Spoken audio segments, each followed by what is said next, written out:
Hello everybody, this is the third Tall David Pokemon tournament. So what the hell is a Tall David? That's the mascot, there he is, he's an Orthworm, look at him, clap for him. Okay, so what were the rules? This was a single format tournament where all the legendaries and mythicals were banned. Each contestant could have chosen to use one battle gimmick, some didn't, and those gimmicks were Mega Evo, Terra, and Z-Move. Not Dynamax, I just don't like it. It's bad. And contestants could also only have one pseudo legendary on their team if they chose. And the last rule is that each contestant would have to lose 2 rounds that were best of 3 to be out of the tournament entirely. So that's the gist, and enjoy. So let's hit it. But all these teams were approved by me. I went over them. We got everything set up with every competitor, so everything should be pretty keen. But last thing before we get started, we are going to look at the teams. We're just going to go over the team themes, who has them, and what Pokemon are on each team before we go into our first battle, and we'll get ready to go. So one moment. Just gotta bring the monitor down.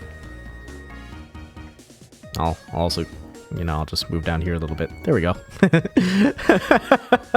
So, first and foremost, we have Whimsy Plush, Alec, with his team. His theme was Evolutions, where he has Vaporeon, Jolteon, Umbreon, Sylveon, Espeon, and Flareon. Next, we have Bowie the Nifty. Bowie is running a team theme that revolves around Pokemon that are shorter than 0.5 meters in height. I don't remember every single name of these ones. I forgot about the bug. His team consists of a Rabsca, a Minior, Dachshund, Sinistcha, Krabby, and a Paldean Wooper. Next, we have Xoronis, who is running a theme team of Gen 3 weather. It's still pretty accurate. I said it improperly, but the theme is only Gen 3 weather. Where he's running a Torkoal, Charizard, Venusaur, Pelipper, Blastoise, and Ludicolo. Next, we have Katie the Phantom Girl, and Katie's theme is pink-only Pokemon, where she has Tinkaton, Sylveon, I believe that's East Coast Gastrodon, Blissey, Screamtail, and Shiny Grimmsnarl. Next, we have Wind, who is doing a different spin on a former theme of the WWE or WWF or AEW, however which way you want to look at it, where he is running a Kommo-o, Garganacl, Emboar, Hydrapple, Clodsire, and oh my god, I don't remember this. Glamora, Jesus. Took me a fucking hot second, but I got there. Next, we have Masteq. Masteq's theme is Sports Ball. Pokemon that you would see playing Sports Ball and also the balls. He's running Cinderace, Kommo-o as well, Inteleon, Hisuian Electrode, Fortress, and Bramblegast. Next, we have Presequel, who has been in other tournaments, but I do not believe has been a part of any of mine. I could be wrong. I apologize, Sequel, if you have been. But Sequel's theme is Pokemon with hats. And he's bringing a Honchkrow, Hatterene, Galarian Weezing, Slowking, Ludicolo, and Probopass. Next, we have Eidomera, a new face to the scene. You guys have seen Eidomera. You love Eidomera. I told Eidomera you can make your own player card or trader card, and this was produced. Eidomera's Hatsune Miku. I love it. Eidomera's theme is the failures. Now, this is a bit of a deep cut. For those who know, I did a Pokemon Soul Link with Eidomera. And we failed a lot of times. And so the Pokemon here are all Pokemon from that Soul Link who were our starters. So we have a Nidoqueen, an Empoleon, Chandelure, Samurott, which, I mean, for the one we were doing wasn't exactly Gen 5 Samurott, but who the fuck cares, right? Hisuian Samurott, Scolipede, and Togekiss. So this is the team failures. So this one has a special place in my heart. They say not to pick your favorite child, but this one's kind of my favorite child. But fresh to the scene, you may see them around a couple times. Mr. Titan, this is the first tournament for sure that they've ever joined of mine, but I believe that they actually discovered me through tournaments. But Mr. Titan has chosen not to do a theme for their first tournament, and we respect that. They just wanted to do a team that they felt like that they would want. And so Mr. Titan is running a Smeargle, Grafaiai, Annihilate, Kingdra, Corviknight, my boy, and Orthworm. I was so happy. They have David. And there's Tall David, yay! I had to keep that redeem, man. I had to keep that redeem. I just had to change it because he no longer loves Blockbuster as much as he used to, which is a shame, really. Bring back Blockbuster, please. But next on the list, we have Zeek. Zeek is coming in with a theme team of Pokemon you would find at a bus stop. You have Cubchoo, Scraggy, Oricorio. I think that's just the electric form. I'm gonna have to double check. Weezing, Alolan, Dugtrio, and Gothitelle. This is my second favorite child. This is my second favorite team, I will admit. I do like this one quite a lot. Next, we have Hamburger. Hamburger is running a team that is based off of lost typings when they evolve. So every Pokemon here loses a type when they evolve. So Decidueye loses its flying type when it evolves to Decidueye. And same with Ninjask and Shedinja, they lose the ground type from Nincada. Tyranitar loses ground typing from Pupitar, and Scizor and Kleavor lose a flying type from Scyther. And last, but certainly not least, Jay. Jay made a team theme based on Divorce Court.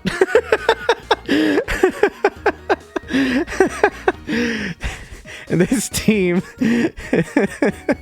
consists of Slacking, Blastoise, Mousehold, Decidueye, Alolan Golem, and Mr. Rhyme. But with that,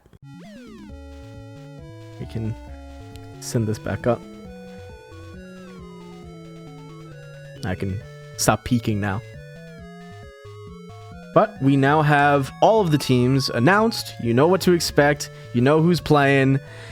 And I think we are ready to go. So first up, we have Xoronis and Mr. Titan as our first battle of the day.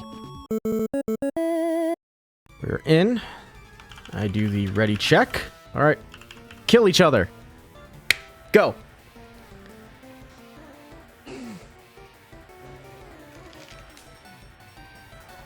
I can't believe it.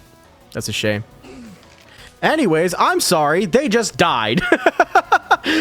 Mr. Titan just took out Xoronis' Torkoal with a Final Gambit. Now, Final Gambit is a move that deals damage equal to the user's HP.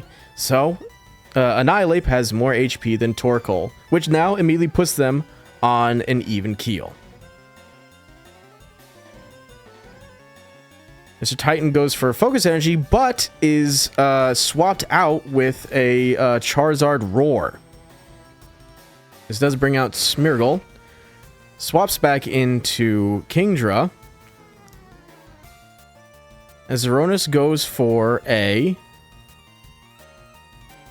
what was that? An Inferno Overdrive Z move, which does tell us that Xoronis's gimmick is Z move, and immediately Charizard goes down to a crit Draco Meteor from Kingdra, which, by the way, if anybody's curious about Kingdra's nickname, that is actually a I believe a goddess from Lakota myth, that is related to meteors in particular.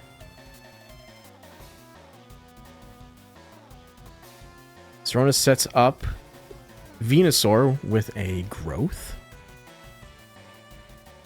And immediately takes down Smeargle, bringing back out Kingdra. Kingdra terras to steal. Hits the Draco Meteor, but goes down to Venusaur, leading Xoronis to have game 1. Well done. Well done, both of you. That was fast-paced. They knew what the fuck they were doing. I was trying to keep up on that. Like, goddamn. It threw me for a goddamn loop. There is no music. This is killing me. So first of all, Xoronis leads with a Pelipper, and Mr. Titan is leading with Annihilate once again.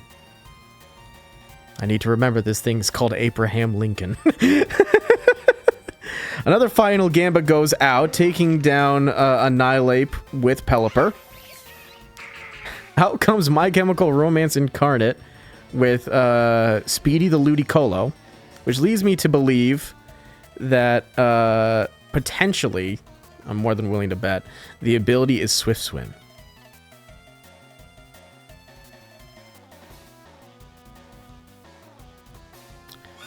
Oh, and with that, another final Gambit comes out from the Grafaiai, taking down Ludicolo. Here comes Shiny Corviknight, the actual Grey Crow. I'm very happy to see that. Mr. Titan terras to Dragon, while Xoronis goes for a Shell Smash. And Mr. Titan also uses an Iron Defense. Out comes an Ice Beam. Oh, the Ice Beam gets a freeze! Oh, it gets a freeze on Corviknight! What a fucking shame! God damn! Well, that was... God damn. I think the odds of that happening on an Ice Beam are only 10%. But with that, Xoronis moves on to round 2, and Mr. Titan goes down to the drop-down bracket. But well done, both of you. You guys are fast-paced with it. I was like trying not to stumble over my words, trying to keep up with you guys. Well done. Well done.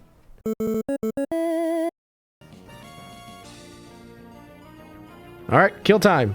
Go nuts. I'm going to predict. Never mind, I'm not predicting. I was actually going to say, though, that Tinkaton comes out, which this is an excellent lead for Katie, as Tinkaton has the air balloon, which is going to prevent ground moves from hitting it for now. But in the meantime, Zeek and Katie exchange Stealth Rocks instead, which does set them up both for very interesting scenarios where if any of them do have a Focus Sash, those are not going to matter.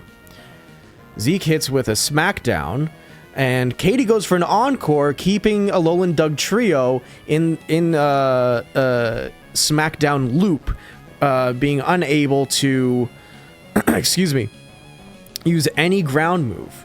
With a Gigaton Hammer, that does put Zeek at half HP, and knowing full well that he's still locked into Smackdown, I'm thinking might switch out, but I'm not sure. It's either Zeek lets the Karens go down or switches to Vapor. The Wheezing gets its Black Sludge knocked off. Another Gigaton Hammer comes out, but Wheezing tanks it, launches a Flamethrower, which for a super effective move, Tinkaton took very well. Oh my god, I forgot that Gary was banned in my chat. I'm so sorry, that's on me. Anyway, sorry. In comes Slugman the Gastrodon. Now, what does Zeek do? Oh, switches to Sickly Kid. I almost said Sickly Child instead. Same thing. Yawn from Sickly Kid to Slugman, as Slugman gets another layer of spikes up. Snowscape comes out now, giving a defense boost to the child. Gets hit with a Gigaton Hammer and perishes.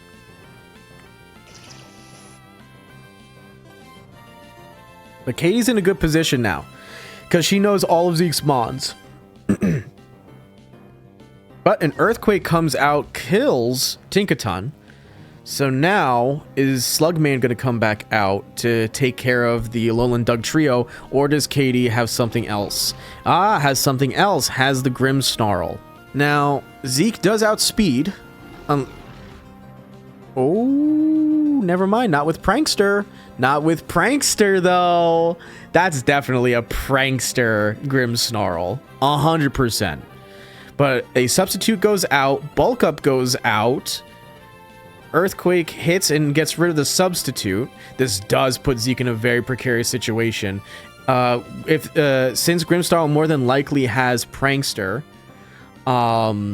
excuse me, that means that the substitutes are going to come out first and the Bulk Ups are going to come out first, because Prankster is an ability where any non-damaging move goes first.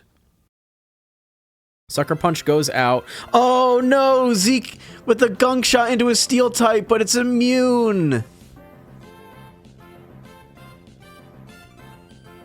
Spirit Break, protected. Okay, well, Zeek knows the mistake now. Oh, but even a Flamethrower would not have been enough. I think Zeek would have had to hope for a burn. But with that, Katie takes round 1. Well done. Let's do the murder check. I'm thinking that Zeek is going to lead Gothitelle on this one, and I think Katie's going to lead Sylveon. And I'm going to say, yay, murder, go! Screamtail staring at me. It is! It's just a PNG staring right at us. Oh, back with Queen Bonk. Oh, it's the same leads as last time. Oh, how curious. Zeek, though, learning from last time, not bothering with the Stealth Rocks and going to immediately take out the... Oh, my lord. Sorry. Had to... Too much happening at once. Zeek learned from the past and did not go for the Stealth Rocks and went to immediately get rid of the balloon with Smackdown. Zeek counters with Earthquake and almost kills Tinkaton right off the rip. Almost. That was very, very close. Now Zeek may try to balance out here the options of, does he set up Stealth Rocks to... Nope, never mind. I'm not even going to bother. Out comes Gothitelle. I knew Gothitelle was coming along in this one, though. So we have Gastrodon versus Gothitelle. Light Screen goes out while Gastrodon sets up spikes. A Fake Tears to reduce Slugman's special defense. Another set of spikes come out. I think Zeek did that switch from Dug Trio because he knows that he can outspeed the excuse me, the Tinkaton with a Alolan Dug Trio, so he might be saving that specifically for that option. But out comes a Grimmsnarl, tanking a Psychic as it is immune, being a Dark type. Well, Dark Fairy type, you know what I mean. But a Signal Beam goes out and gets rid of the sub. A Bulk Up from Grimmsnarl to take a resisted Signal Beam. Light Screen now gone. Now, Zeek knows this thing has Sucker Punch, so Zeek has to play the game of... and there's the game. And there it is. Zeek called it. Zeek had a feeling, more than likely. A crit. Oh, hello. That was lovely. Resisted Signal Beam. Spirit Break takes down Gothitelle, leaving Loki the Grimmsnarl still out on the field. In comes Vapor the Wheezing. Takes the Sucker Punch. Flamethrower goes out. Super effective. No burn, though.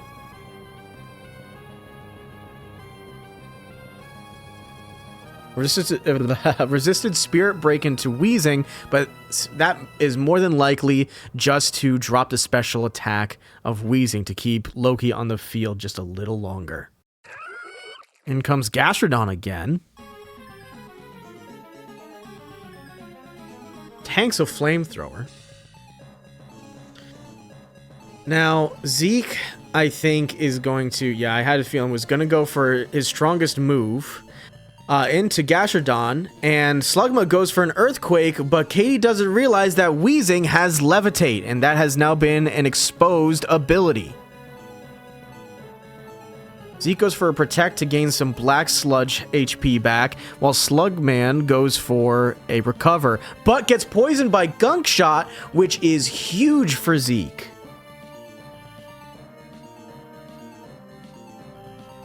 Facade with that bonus from oh wait, no, I'm sorry, there's no bonus there because Wheezing isn't the one who is statused. It is Gashardon, excuse me. But the Facade does reveal though that Slugman has the Rocky Helmet, so Zeek may want to avoid physical moves now. Now Zeek, I think, is, yeah, I was gonna say, is gonna go for the Protect, gain a little bit of HP back. Now Zeek has to weigh his options, right? It's going to be leave Wheezing out to try to chip down this Gashardon, or try to work something else out. But I think this is Zeke's best move. Likewise, it is Katie's best move to leave Slugman out, because all that Katie has in the back is Tinkaton on 1 or 2 HP right now. So this is going to be the deciding factor. Which one goes down first? Either the Wheezing or the Slug.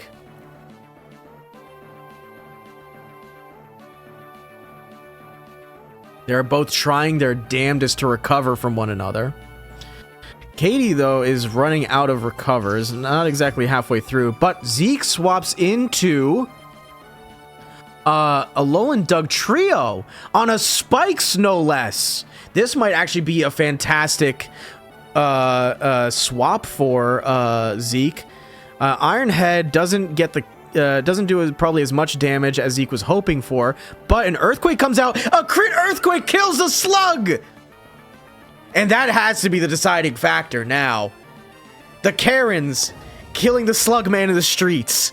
And with that, the Karens outspeed Tinkaton and can take the kill. And with that, we're going to game 3, I think. Oh, I forgot Grimstar was still alive. I'm sorry. I totally forgot this bastard was still living. That's my fault. I totally forgot. I thought he was dead for some reason. I don't know. I'm on something today.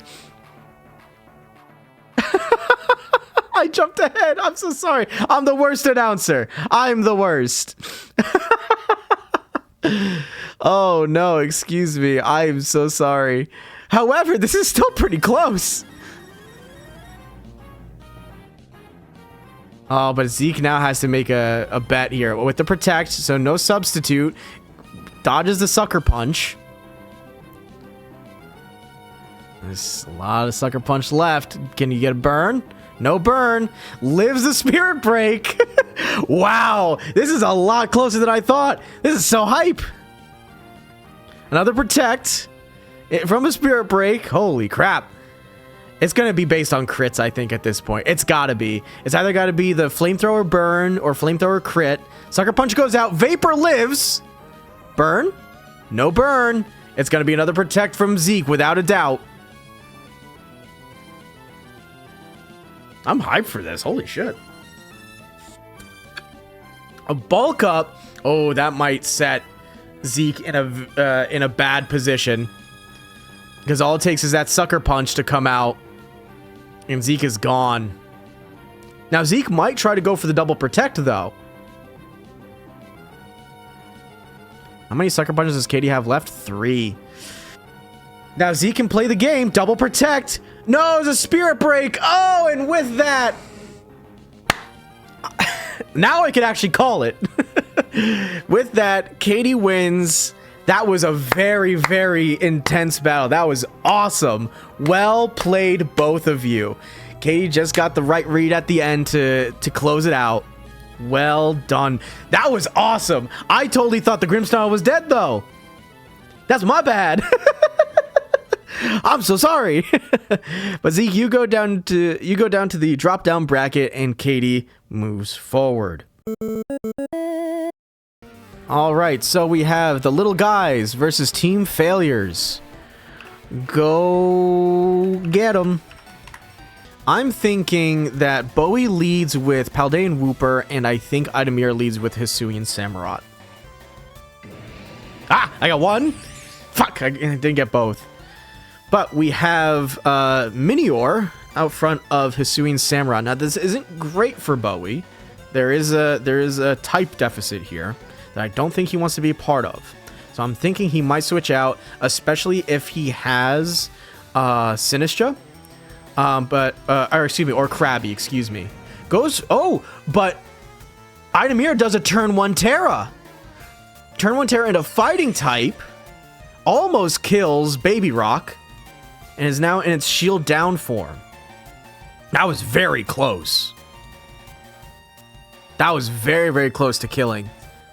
Oh, but the Tiny Rock uses an explosion. And takes out the Samurott with it. Holy shit. Okay. Out comes Scolipede versus Krabby, Little Pinchy. Eidomera goes for an Iron Defense, while Krabby goes for a Rock Slide. Super effective on Failpede, and I genuinely think that the Iron Defense made a difference there. Scolipede showing its ability Speed Boost. Now, for sure, Eidomera is going to outspeed almost everything on the field. Goes for a Baton Pass! Ooh! Into Togekiss, who does not take that Rock Slide very well. Oh. But now, what does Eidomera do? I think he expected that Togekiss would take that a lot better. But now he has to weigh his options. He knows he outspeeds. Whoa! One hit Draining Kiss gets almost all that HP back except by 1% and kills outright the Krabby. Okay. Well then. Holy shit. All right, an Air Slash into the Sinistra with the flinch. Oh, I think Eidomera wins this just outright. Another Air Slash, and down goes the, what is this thing called? Is it called Sinistra? Yeah, Sinistra. Okay, I was right. Oh, man. Okay, I was not expecting that Baton Pass whatsoever, but that was a very good fight. Well done, Eidomera. Bowie, you're still not out yet. You get another round. I believe that Bowie is going to, this time, start with... Eidomera talking shit about me. I think is going to start with maybe Krabby, and I think Eidomera is going to have the same. Am I right? No! Nidoqueen comes out, but I was right about Krabby, though. Okay. So this is a bad spot for Eidomera. Krabby being a water type. Versus Nidoqueen, the poison ground. And we know this Krabby is honestly nothing to be fucking glanced over. This thing holds a lot of power. So I'm thinking Eidomera either switches here or tries to get off at least one move and potentially sacks Nidoqueen, but I'm not sure what he does. Terra to Poison! Doesn't take the liquidation that well. Another turn 1 Terra from Eidomera, but it did work out for him last time. But with Toxic Spikes down, that's pretty huge. But Eidomera does have to hope that Bowie does not have Paldean Wooper, which is a poison type, which will absorb the Toxic Spikes. And Bowie has to also weigh that option too. Does Bowie swap in the Paldean Wooper to soak up the Toxic Spikes now? Or maybe later? Who knows? Eidomera swaps out to him, Empoleon, tanks a liquidation pretty well, all things considered. Little Pinchy, though, doing still a lot of damage. Be mindful. This is a base Evo Pokemon that just did 30% HP to a fully evolved Pokemon. Little Pinchy's nothing to sneeze at. Another liquidation. Empoleon goes for a Scald, but no burn, which does not work out in Eidomera's favor. Another resisted liquidation. Oh, but Eidomera goes for a roost. Very clever. Another liquidation goes out. Scald takes down Little Pinchy. All things considered, Little Pinchy put in a lot of work. Out comes Baby Rock, the Minior. Because it is a flying type, it is not affected by the toxic spikes. Stone Edge comes out, but is resisted by Empoleon. Almost takes out Baby Rock. Now, Eidomera knows that this thing is literally a bomb. So, Eidomera does not swap. Bowie uses Terra to make sure that it kills the Empoleon. That is the craziest thing I think I've seen all day. That was awesome, Bowie. That was awesome. You just said, I want to make sure this thing fucking dies. That was incredible. But the Rabsca comes out, uses Revival Blessing, brings back Krabby. Oh, no. For anybody who doesn't know, Revival Blessing brings back a fainted Pokemon, I believe at half HP? Half HP. And, in case anybody didn't see it, Bowie's item was a Lepa Berry, so he can do it a second time. Because Lepa Berries bring back a move's PP. Take that out of context, I dare you. Holy shit. But Nidoqueen does take out the Rabsca, but back comes Little Pinchy. Fail Queen goes down to a liquidation. Here comes Chandelure, Eidomera's last Mon. Now, it should outspeed, but Eidomera now knows what he's up against. He goes for an Energy Ball, kills Little Pinchy, and now here comes Baby Rock. Down now to 26% from Stealth Rocks. Whatever Eidomera has, he better hope that he can kill. But this does also mean that Bowie can't explode. because Chandelure is a ghost type, so normal types or ghost types are immune to normal, and vice versa. Oh, but a Stone Edge comes out first and kills Chandelure in one hit. Holy shit. Yo. What a twist. That was crazy. These battles are so good. This one is going to round 3, baby. That was awesome. What a turnaround. I'm going to think Eidomera leaves with Scolipede, and I think Bowie, knows the value of Krabby, and I think is going to lead with Krabby again. I definitely think Bowie brought Rabsca. 100% Bowie brought Rabsca. I think it's going to be almost maybe the same team. Oh, I was right. Oh, but I was wrong with the other lead. God damn it. But Bowie sends out Dashbun, the Tiny Crumb, for the first time. I believe Eidomera is going to go for an Iron Defense. And Tiny Crumb, I don't know exactly what he's going to do. We haven't seen what this little fella does quite yet. Yep, there's that Iron Defense. A Charm to reduce the attack. That's big, because any decreases to stats would transfer over to whatever Mon Eidomera potentially baton passes to as well. Oh my god, Eidomera is setting up huge though with the Iron Defenses. But also another attack drop from the Play Rough. So Scolipede is in a strange position. Not going to do a lot of damage, but can take a lot of physical damage. X-Scissor goes out resisted.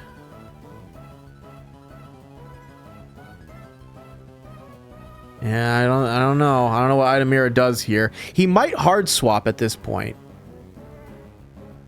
The Protect. He might hard swap to get rid of that attack drop, or just not. Well, I mean, I guess kinda. Goes into Togekiss, which is genuinely a very good move, because Togekiss is not a physical attacker in this. We've seen special moves, so the attack drops don't matter here. So a +4 defense, +4 speed Togekiss is really dangerous to Bowie. Like, super dangerous right now. I don't know if he has anything that outspeeds this. Oh, Eidomera is just setting up. Oh no, you evil evil mummy. Oh no, Eidomera is setting up a sweeper. Oh no. Another nasty play. Wow, Eidomera is just ready for it. Oh, but Bowie's not giving up on this. Oh my god. Oh my god. Okay. Oh my lord. Tiny Crumb lived on 1 HP, which is a surprise to begin with. However, got flinched, but Eidomera misses the next air slash, which means that Tiny Crumb can get up a wish. What the fuck? Small Stanley! I didn't realize his name! Oh, a stored power comes out and takes down Small Stanley. Here comes Baby Rock again. Now Bowie's in a bad spot. And with that, yeah, no. With that, Eidomera with the Togekiss sweep. Well done, Eidomera. Bowie, you go down to the drop bracket, and Eidomera, you move on. Eidomera, I'm sorry, little ones. I'm thinking Alec will lead with Vaporeon because he sees a lot of opportunity for water type super effectiveness. And I think Wind. I really don't know. Can't type there. Oh, you can't type there. Oh, okay. Never mind then. Thank you for saying in chat. Then I appreciate it. Oh, I was right with the Vaporeon lead from Alec though. And we got the Randy Savage, the Clodsire lead from Wind. Now, Wind, let's see, Toxic Spikes, while Alec goes for a Yawn. Interesting. Hi, Batha. Hello. So good to see you. Wind swaps into Mankind, the Glamora, while Alec went for Protect. Glamora set up Spikes to go into an Ice Beam. Spiky Shield to block the Scald, but no damage is taken from the Spiky Shield as Scald is not a contact move. Alec goes for a Detect while Sludge Bomb comes out from Glamora. Oh, they're going to be... I wonder if they're going to be swapping Protects. Yeah, that's exactly what I'm seeing. Oh, but the Yawn Protect. Okay, so I think Scald... Yep, okay. So Power Gem to Vaporeon doesn't do maybe as much as Wind was hoping for, but the Scald takes out Glamora. Back out with Randy Savage. Gets Yawned. It's Vaporeon with a Bulldoze. I don't think that's going to be enough to outspeed, but out comes Garganacl the Rock. Now, Salt Cure is a move that is special to Garganacl, where it's super effective against water types. Oh, Alec goes for the Yawn on Garganacl, but with its ability, what is this? Purifying Salt? Purifying Salt, it cannot be put to sleep. We see the Life Orb damage from Thunder Punch. Salt Cure takes out Vaporeon. Not really a great spot for Wind because of HP deficits, but Alec now has to deal with a Garganacl, which sucks. Fireball the Flareon gets poisoned, but Terra to Fighting, showing Alec's gimmick being Terra with a Superpower. Superpower takes out the Rock. Alec's now in the driver's seat yet again. And here comes Clodsire. Now, if Alec can't kill with Fireball, I'm more than certain that Clodsire will get the kill here. More than certain. Superpower resisted by Clodsire. Earthquake comes out, kills Fireball. Yep. With all those defenses down, Fireball was not surviving. But here comes Vodka the Sylveon. That feels appropriate. I like that. Which, this is an interesting position. Clodsire, obviously super effective poison moves against Sylveon, but we don't know what Sylveon's pushing out. A Hyper Voice, probably from Pixelate. Throat Spray, increasing its special attack, almost goes down to poison, but at 2 HP. Now, Alec has to be careful. Ah, Tall David. Oh, no, the Hyper Beam missed. Oh, no. Are you kidding me? I didn't even know Hyper Beam could miss. Excuse me. That was mean, though. That's crazy. I don't know if Hyper Beam would have killed there, but I'm curious. I guess we'll never know. Hyper Beam missing is brutal. Yeah, it was worth a shot, though. It was definitely worth a shot. But as we say in the business, if it's not 100%, it's 50%. I just didn't even know that Hyper Beam could miss. No, this time we're seeing it from Alec's angle. Okay, so, ready.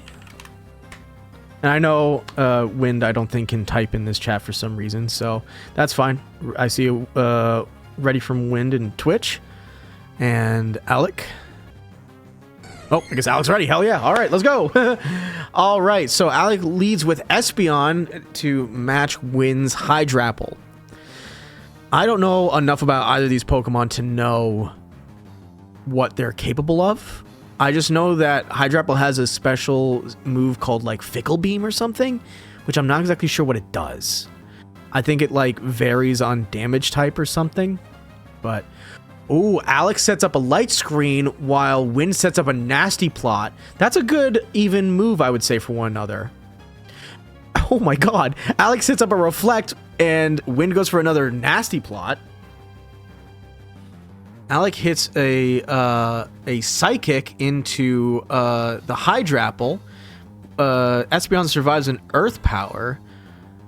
But that is... Oh, man. Espeon goes down to a Giga Drain. Excuse me. That Psychic from Alec did exactly 50%. But that those leftovers saved Hydrapple. That's huge. Ice Beam now kills Hydrapple. Both competitors on an even keel again. Vaporeon now out front in by Garganacl. We've seen this before. Scald taking away more than half HP. Salt Cure now coming out, which is going to do a lot. That's a lot of chip damage to Vaporeon. How much did that do? Way more than I thought it would. Let's see, from 61% down to 36. That's a lot of damage just from Salt Cure. Scald now taking out Garganacl. Alec in the driver's seat yet again, and here comes the Clodsire again. God, I've never seen him from this angle. Yawn, which is excellent for Alec because now Wind can't swap out. So no matter what, this guy is going to go to sleep. Oh, but with the Scald, shows that Clodsire's ability is Water Absorb. That's big. We got Umbreon out here against Clodsire. Now, Alec is on a timer because of poison. Oh, but Terra Dark to Foul Play. And again with the with a recovery, but it doesn't matter. The Foul Play takes out Clodsire, and Alec pulls out the round 2 win. Okay, well done. So now we go to game 3. I'm thinking Alec brought Umbreon again, and I think he brought Espeon, and I think it might be the same team for Alec. I think Vaporeon, Umbreon, Espeon, and I think maybe Kommo-o, Garganacl, and Clodsire for Wind. That's what I'm thinking. Okay, we got the Clod, and we got the Vaporeon. Okay. Ice Beam into Clodsire for a critical hit, and a freeze! This is the second Ice Beam freeze we've seen tonight. That's crazy. That's huge for Alec. Wow. Okay. Now, Wind really has to think about it. The fact that it was also a crit and a freeze is insane. I think Wind just lets Clodsire go down here. Yep, absolutely does. Totally fair. That's totally fair. That puts Wind in a terrible position. But out comes Glamora again. Spiky Shield for the Protect, but no chip damage because non-contact. Spike moves come out. Scald nearly taking down Glamora. Another Protect Spiky Shield. Sludge Bomb into Vaporeon. And another Scald that closes out Glamora's life. Oh, I was right about... Oh, well, okay. I was almost right about the team, but I knew Komodo was going to be here. Son of a bitch. All right, Komodo now out.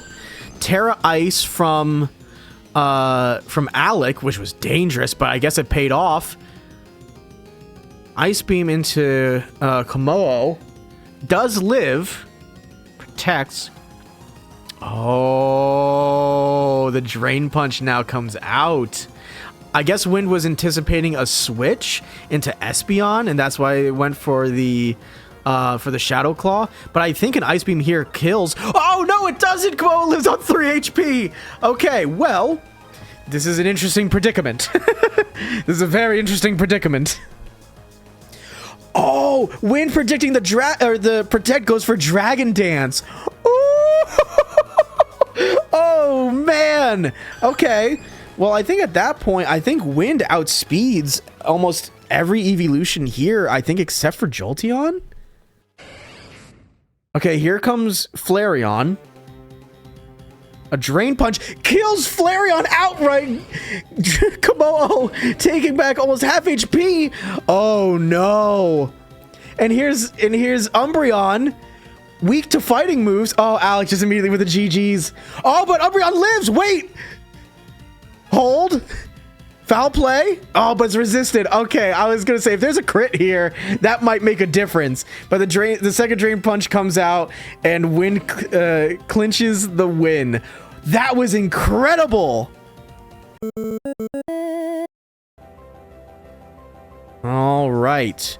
So we got Hamburger and Masteq. Ready? All right. I'm going to predict a... that's not anything that I was going to predict at all. I'll just keep my mouth shut. Okay, Inteleon in front of a Cleavor. This is not great for Hamburger. But, Masteq sets up a Reflect while Hamburger goes for a Stone Axe, which inherently sets up Stealth Rocks. That's very good for Hamburger if there's any Focus Sashes. Decidueye comes out to tank a Snipe Shot from Inteleon. Inteleon does a flip turn to get the fuck out of there, realizing that this is not the position Masteq wants to be in. In comes Sports Ball, while Hamburger, predicting the switch or predicting a resisted move, goes for a Swords Dance. Ooh. Now, Masteq, I believe, understands that Decidueye might have priority, which is a scary place to be, but he's still behind Reflect. So, Hamburger has to consider that while facing down a Mon that has definitely super effective moves against him. Ooh, this is an interesting spot for the both of them to be in. It's a very interesting spot. I'm thinking... Oh, there's the Shadow Sneak priority. Oh, but... Whoa, what happened there? What happened? Whoa. Sports Ball had a red card. So when the... Oh, that's crazy. So the Shadow Sneak hitting Sports Ball. Red card is an item that forces out your opponent when they hit you. So instead of Decidueye taking the hit, Cinderace smacked Cleavor instead. Wow. That's such a good use of red card. Acrobatics into Cleavor. Libero ability activating. Giving now Sports Ball the flying type. I think Masteq goes for another Acrobatics here. Ninjask, though, probably has Detect or Protect. I'm not exactly sure which one it gets. But I know that it has, or it can have the ability Speed Boost. Oh, goes for the Leech Life instead. Outspeeds inherently, does not take an Acrobatics at all. And here's the Decidueye yet again. Shadow Sneak And another acrobatics that takes out Hamburger's last Mon. Those reflects, I think, really did, save Masteq a lot more as well. That was incredible. But the fact that it's lasted for that many turns tells us that Inteleon has the light clay item, more than likely. No, definitely. It's a definite. Which means that all screens stay up for the max amount of turns of 8. Hamburger. All right. I'm thinking that Hamburger, I think, leads with Cleavor again. And I think Masteq does the Inteleon as well. Inteleon getting up Reflex is huge, but Hamburger might read that and go into maybe Decidueye, potentially. I'm not sure. But I think Hamburger is going to be most concerned about that Reflect going up. Because look at Hamburger's team. That's a lot of physical attackers. So I think he's going to have to prepare to get rid of that Inteleon. Oh no, it's Fortress versus Tyranitar. Ooh. Okay, I was totally wrong. Ignore me. Ignore my ass. Let's see. A Brick Break into Fortress. A counter from Fortress. Oh no. That's crazy. All right, Hamburger, how do you adjust for that? Swapping out into Scizor. A Body Press. Masteq predicting either the switch or to try and get the kill on Tyranitar. A Trailblaze into the Fortress. Not doing a lot, but it does provide Hamburger with some speed. Now, Hamburger, what do you do here? Body Press was doing about 32 damage, so should live. Barely lives. Wow. We've seen a lot of single-digit survivals tonight so far. That's crazy. But I think Hamburger just lets Scizor go down just to get some chip off. Maybe activate a berry if Fortress has one. But I don't think Hamburger really has anything to... Yeah. No, Gyro Ball goes out. Okay, so no no berry or anything on Fortress. Z move comes out from Hamburger. Kills Fortress. In comes Komodo. Which is that's not good for Hamburger.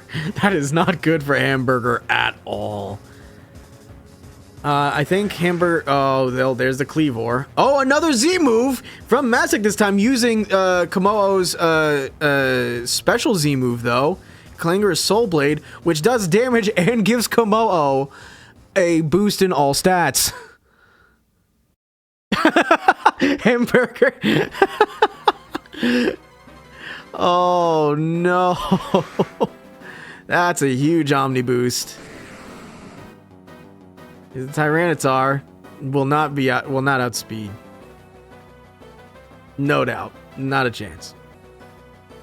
Now, Drain Punch takes out T-Tar, with Masteq coming out on top. Hamburger going down to the drop-down bracket. Sequel! You guys can't see it, but Sequel's whole message says, as a child of divorce, I've been preparing for this battle my whole life. That is crazy. High five, man. That's fucking hysterical. Oh, get him. Get him, man. Have fun. All right. Jay leads with Slacking the Couch Dad, and Sequel leads with Hatterene. Jay leads with a Fling to do some pretty significant damage to Hatterene. Trick Room goes up. Truant for slacking. Hatterene gets back quite a bit of HP from the Draining Kiss, all things considered, as well as leftovers. Hatterene sets up the Substitute. More healing for Hatterene, gaining back a lot of what was lost by Fling. Jay is now in a weird position. One turn of Trick Room left. Goes for a setup, a curse. Interesting. Okay. So now, Jay has to not only break through a substitute, but probably has to deal with Trick Room going up again. And Presequel knows that he's safe behind the substitute. So Jay is going to have to get really weird with this. Terra's to Ghost? Oh! Well, wasn't that very clever of Jay? So, for those who don't know, Curse is a move that is different based on what type you are. So, as a Ghost type, it turns into a very significantly powerful chipping move. It's like it's like Toxic, but like a little bit worse. So Jay used Terra to utilize Curse in order to chip down Hatterene significantly. That was very well done. And I think Jay did that as a just in case the mouse hold for the kids didn't get the kill. Well done. Okay, another population bomb goes out into the Haunch Crow. A crit in there. Oh no. Hey, mouse hold is scary. For those who don't know, population bomb can hit up to 10 times. I also think I know this battle music. I think this is Giratina's battle music, which feels oddly correct. Oh, but... Okay, Probopass is holding Rocky Helmet. Oh, the text is just going to fill up the screen. Probopass holds the Rocky Helmet, which is doing more chip damage to Mousehold than Mousehold is doing to Probopass. I can't see what's behind the text wall. I think Mousehold is dead. It is. Not the kids. That was incredible. Well, Jay, now out with a 2-time champion against Lego Hat. Whoa! Oh, no, wait! Jay used Explosion, but because technically Golem dies first, that means Presequel wins. Oh, no! Oh, no! That was crazy, though. Nobody wins in divorce court. All right. Well, honestly, that was really funny. But now, I think Presequel brings Probopass no matter what, just as a counter to Mousehold. I think so. But I think Jay leaves Couch Dad at home on the couch. This time we have Officer Weekends the Blastoise versus Witch Hat this time. Ice Beam goes out. Trick Room comes up. Sorry, I just saw Jay's message of I love divorce. That's crazy. Substitute for Hatterene, while Flash Cannon, super effective against Hatterene, makes a sub disappear instantly. Misty Explosion? Man, a team full of just exploding Pokemon. What the fuck? That's crazy. But Blastoise survives, though.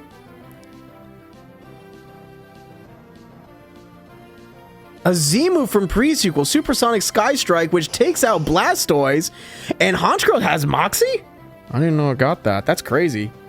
Okay, well, that puts Presequel back in the driver's seat immediately. Out comes Divorcio the Clown. I'm so sorry. I just never mind. A single Ice Beam takes out Honchkrow. This is the this is the most violent divorce court I've ever seen. Okay, Divorcio the Clown. Excuse me, versus Lego Hat. I'm so sorry.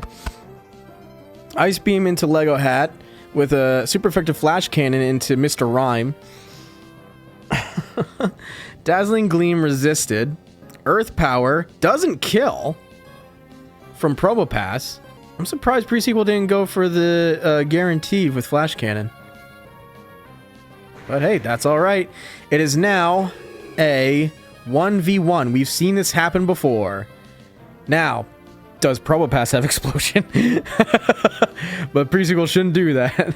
Now, Jay is in the driver's seat, absolutely here. Not just on HP value, but on type effectiveness as well. A Spirit Shackle. Flash Cannon from Lego Hat again. Jay continually going for the Spirit Shackle, but it is just enough to get the kill. This means we are going to Game 3. Well done. Oh, they just immediately jumped. I didn't even need to do ready check. Hell yeah, guys. Go for it. Sequel leading with you're good. Don't worry about it. Oh yeah, no, you guys can divorce. Go ahead. Go divorce. Yeah. Yeah, go. Great play. Yeah, you don't need my permission. I'm not the judge in this divorce court. Just go. I fucking love these guys. Excuse me. Officer Weekend hitting with a flash cannon while Stovepipe sets up a rain dance. Interesting. Well, that is going to boost Officer Weekend's water moves, but that also sets up a Presequel for the Ludicolo, which probably has Swift Swim as well. Look, guys, Sombrero's here. Sombrero, I didn't know that you were fighting in this tournament. Giga Drain comes out, bringing Sombrero almost back to full HP. And now Jane realizes that Ludicolo is absolutely going to outspeed, and I think he accepts that. Now Jay's going to have to be very particular here because he knows Ludicolo outsped Blastoise. Now if this Ludicolo does have Swift Swim, it is more than likely going to outspeed Mousehold. More than likely. Oh, Z-move from... Oh my god, Z-move from Presequel. That's insane. That was a crazy one-hit KO. God damn. I mean, Sequel knows the danger of Mousehold, right? So, gotta do what you gotta do. Excuse me. Decidueye does survive. Terra's to Ghost to tank an Ice Beam again. Very good Terra by Jay. Also to get the extra stab on Spirit Shackle. The rain is gone and is now again a 1v1. This is a bad spot for Presequel because Slowking is a water psychic type. And what are psychic types weak to? Ghost. I think Jay might have this so long as he outspeeds and Sequel doesn't have anything crazy. Oh, the Leaf Blade doesn't kill.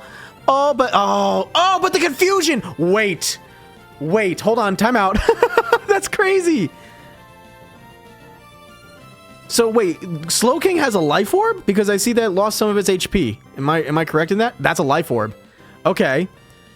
It's confused. So Sequel now just has to hope for confusion. Oh, never mind. No confusion. Damn. That would have been insane if there was a confusion and then a kill with Slowking. That was wild though. That could have been super duper intense. Court adjourned. Divorce wins. Well done, both of you, Jay and Presequel. Jay, you move on. Sequel, you go down to the drop-down bracket. Thank you both. Hell yeah. Okay. Zeek versus Mr. Titan. I always wanted to say it like that. It's just it's like the perfect name to do that. David? Yeah, I know. We had the joke earlier that all of the competitors were saying, wow, Tall David really chose a side, huh? It was very funny. Ready, check. I'm thinking... Oh, man. I think Mr. Titan...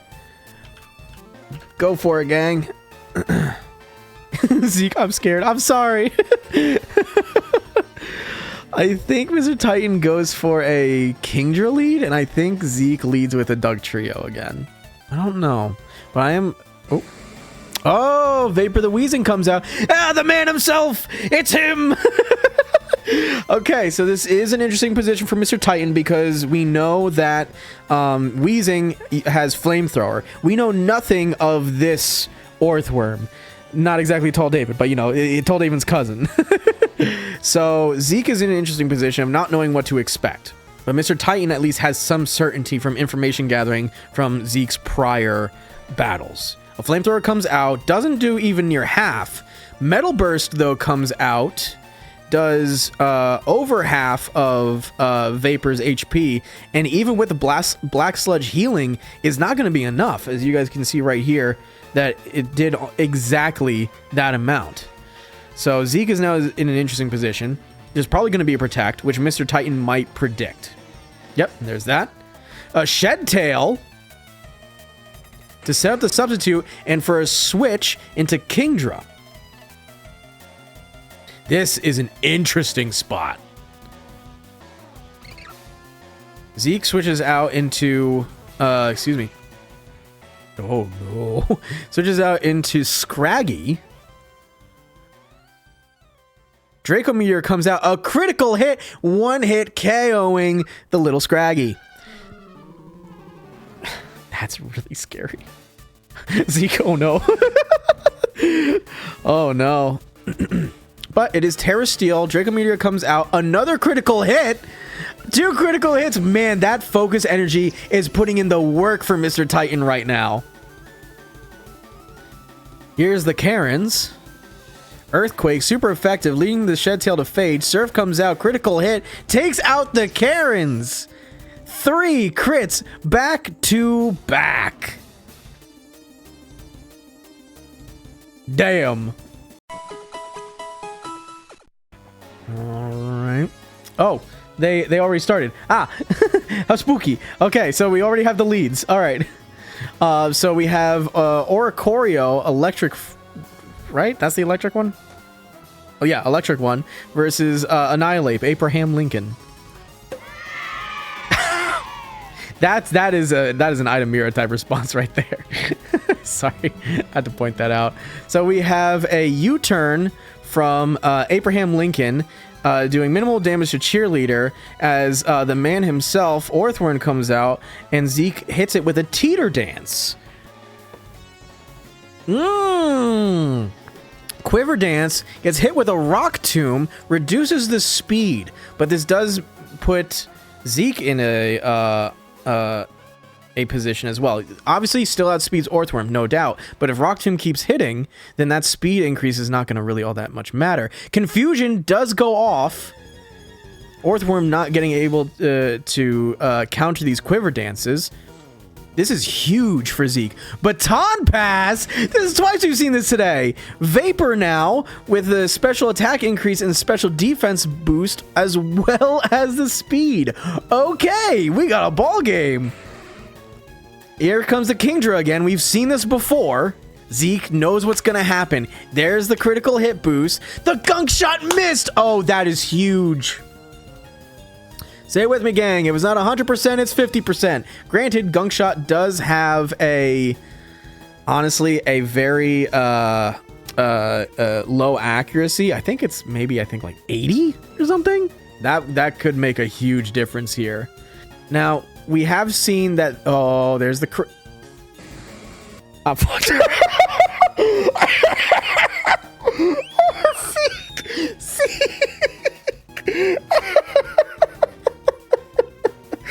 Oh, you got me, dude. There's the crit. Oh, man. Draco Meteor, another critical hit. Oh, man, dude. Well, either way, thank you very much, Zeek, for participating, man. I'm so happy, so happy that you were able to actually join this one. I hope to see you genuinely the next tournament that we do. I really, really do. All right, here we go. On to the next battle between Bowie and Alec. All right, let's do that nice ready check. Ready? All right, I'm predicting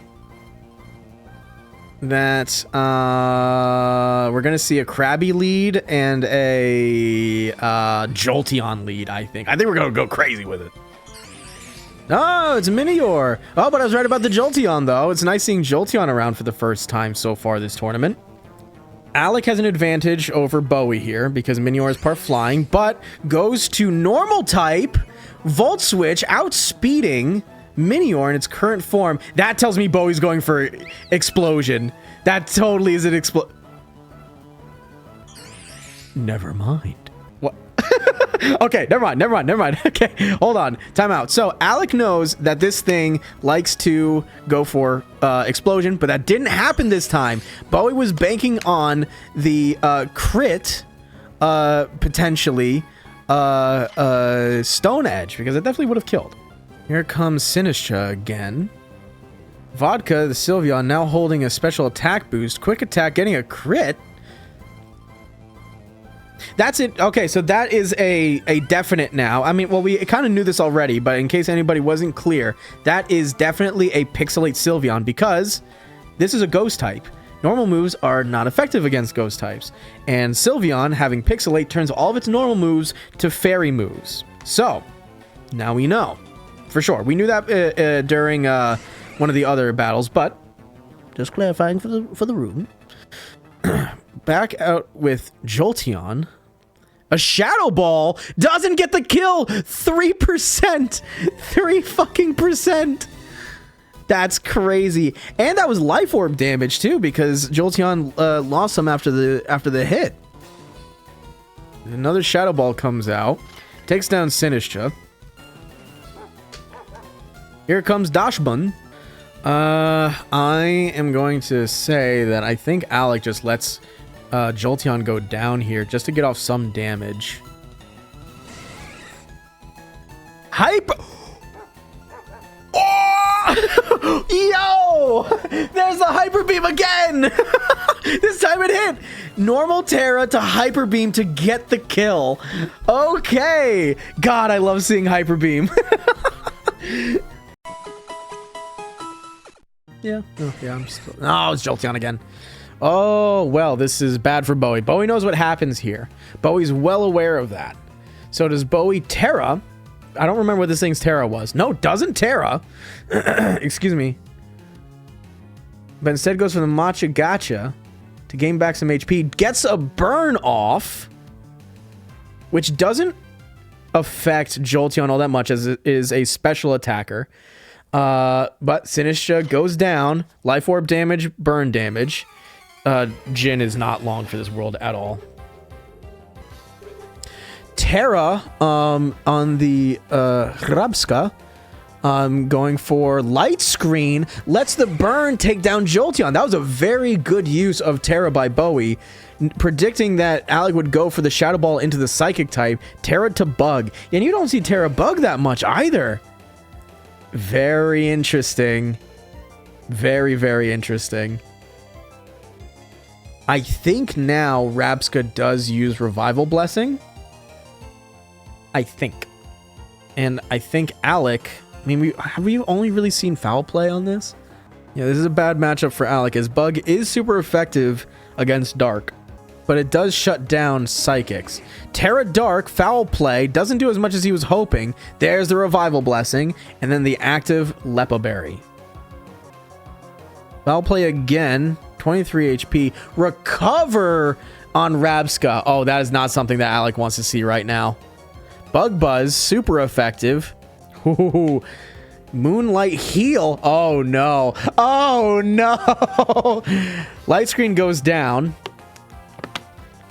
Now, Alec has to consider, is it worth staying in or eventually switching here? Alec knows he outspeeds, so he can keep using Moonlight if he wants to.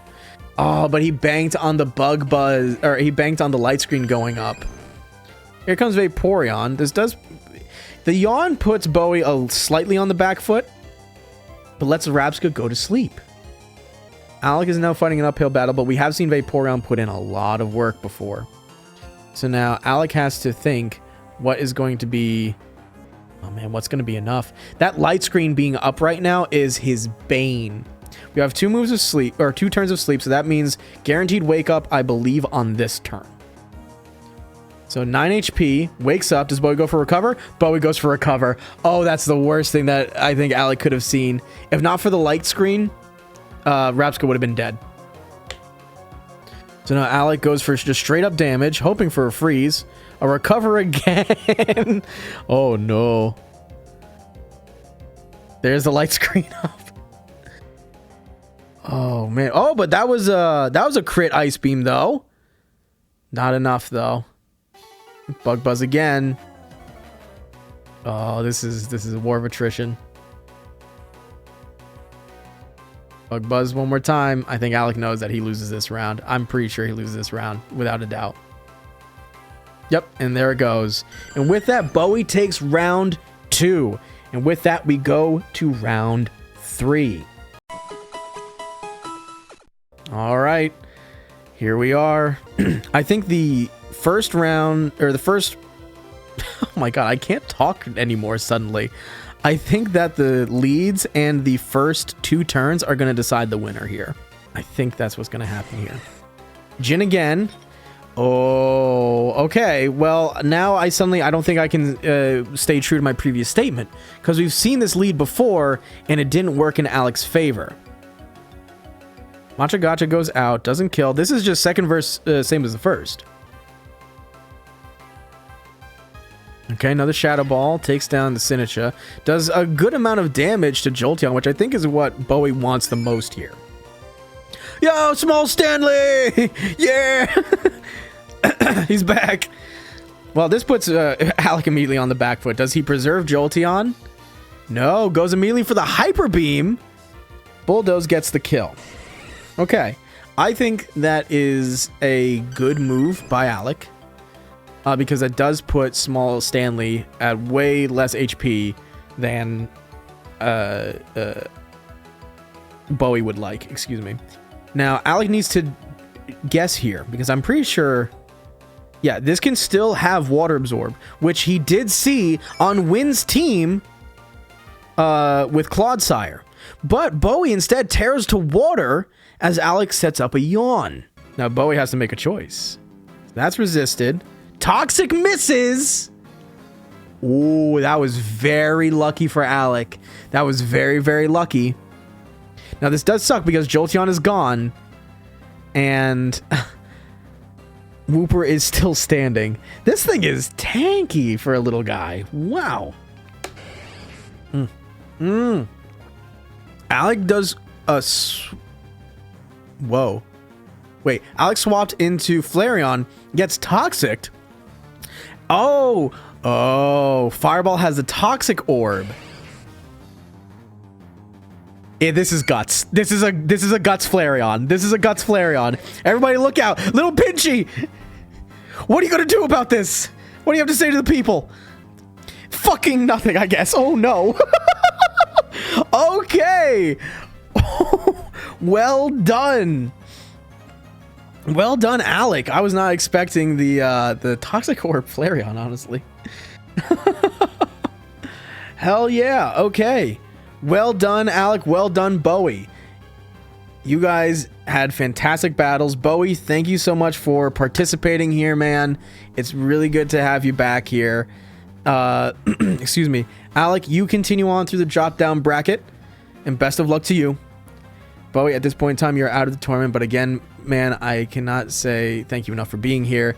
Love your team. Love your little guys. It was very fun to watch you play. It was very fun. Ready checks are out. Let's go. Mr. Titan, I feel you, homie. Fist bump. Hamburger leads with Tyranitar against Presequel's Galarian Weezing. This is not great for Hamburger. Fairy type being super effective against the dark type Tyranitar. Oh, but Presequel does the switcheroo, getting rid of the sand in place of rain. Now Hamburger's got to think. What does he do?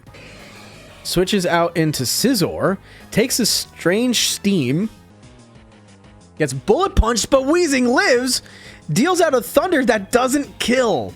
Now, Thunders in the rain are 100% accurate. If not in the rain, they are like accuracy 80. Here comes Sombrero again. More than likely Swift Swim. I think that we've all agreed upon this. So, outside of priority, Scizor is not going to outspeed here. And in fact, Bullet Punch is going to be not very effective to begin with. So, Sequel is going to have to hope that Scizor goes down to whatever move he dishes out here. Otherwise, Scizor might go for like an X-Scissor. Or there'll be a switch. Sandstorm comes out. Oh my god. Oh my god! Tyranitar lives a Z move from Ludicolo. That's crazy. But dies to a weather ball. Oh no. Well, that was honestly, I think, a decent trade for Hamburger, all things considered, as it does use Sequel's Z move. Comes the Scizor again. Hydro Pump comes out, does kill Scizor. It's Ludicolo, man, it's crazy. Decidueye. Ice Beam from Ludicolo, super effective. A Z move from Decidueye kills Ludicolo.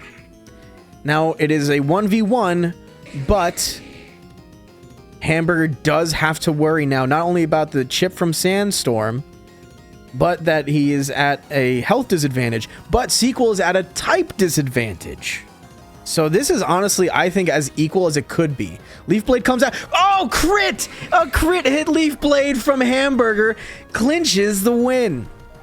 I don't know if a non-crit would have killed there, but Leaf Blade is a higher crit ratioed move. That was very, very close. I don't know if a non-crit killed there. Damn. Well done. Well done, Hamburger. You kind of had yourself on the back foot there, but you brought it back. Well done. Had to pop off. Was this round 1? This was round 1. We now go to round 2.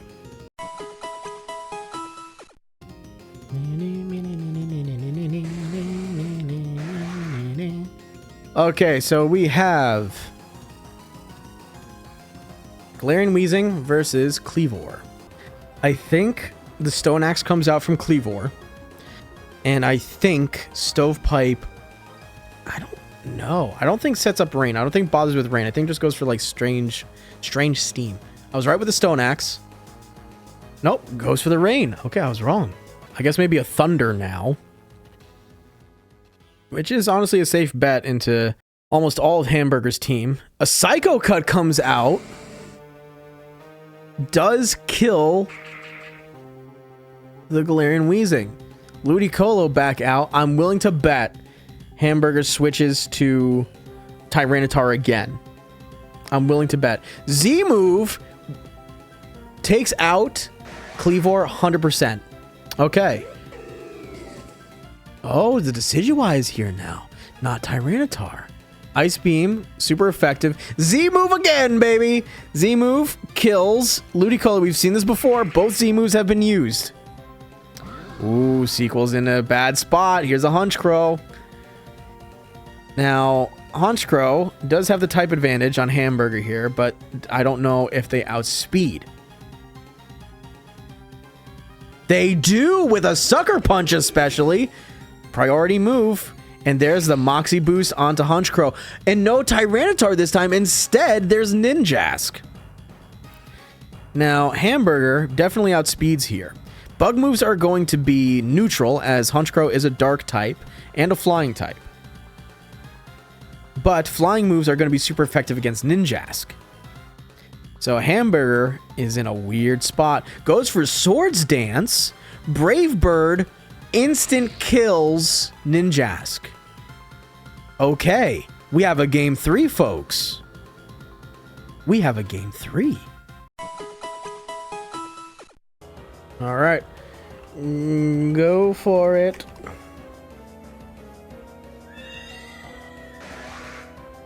Presequel with a Witch Hat lead, and Hamburger again with Kleavor. More than likely a Stone Axe. I think Sequel might try to set up Trick Room. Yep, there's a Stone Axe. And oh wow, I called that first go round perfectly. Draining Kiss to gain back a little bit of HP. X Scissor almost taking down Hatterene.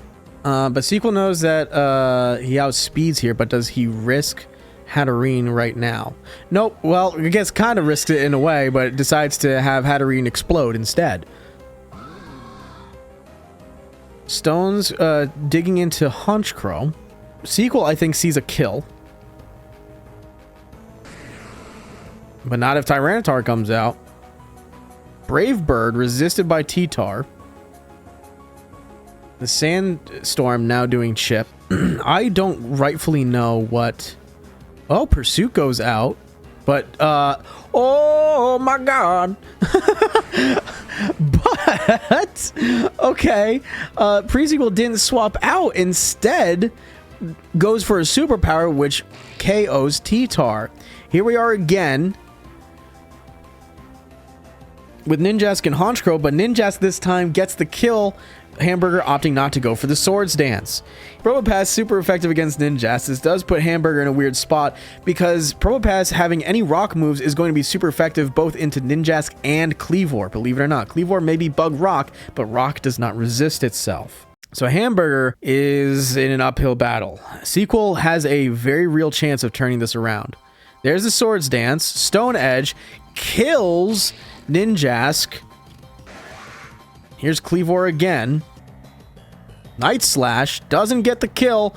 Rocky Helmet does damage, and Flash Cannon takes out Cleavor, leaving Presequel the winner of this round. Hamburger, thank you so much for participating, brother. Happy to have you be a part of this. GG's, well done.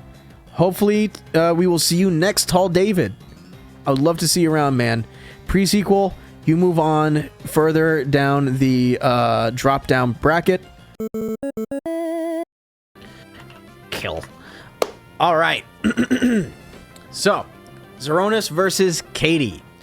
I'm predicting a fire lead here. So I'm predicting a Torque Hole from Xoronis, and I'm thinking Katie sees that and goes for Gastrodon. I was right. Okay, never mind. I stick with my gut. Okay, but I was wrong about the Gastrodon. But that does activate... Okay, so hold up. Torkoal coming out first sets up the sun, but that activates Screamtail's ability, Photosynthesis, where in the sun, it raises its highest stat. So, with a speed increase, that allows Screamtail to set up Calm Minds, but Xoronis sees that and hits it with a Yawn. Now, Katie has to make the choice of keeps in, goes for, whoa, normal Terra Boom Burst. So this does mean, oh, holy shit, whoa, my god. So that does mean that Screamtail is asleep, and Sleep Clause states that, you know, nothing else can be put to sleep at this point. But Katie with the switch to Sylveon, it does go down to a Sludge Bomb from Venusaur. Venusaur with a Growth out. Katie going in with Gastrodon. Immediately goes down to the Giga Drain, and now is forced to send out Screamtail while it's asleep. Photosynthesis activates, so that means that Screamtail has the Booster Energy item. Remains asleep, Sludge Bomb goes out and gets the kill for a clean sweep by a growth-powered Venusaur. Okay, so... Now this time Xoronis has to decide whether he goes... weather with a weather team. I'm stupid, sorry. Xoronis has to decide if going with the same team is a good idea, because Katie might be able to predict that, or is he going to try to predict Katie's prediction and switch it up? Okay, there is the switch up with now Tinkaton, the Queen Bonk, coming in against Budget Kyogre, sorry. Sets up a Stealth Rock, gets hit by a U-turn that does literally 1 damage, but does pop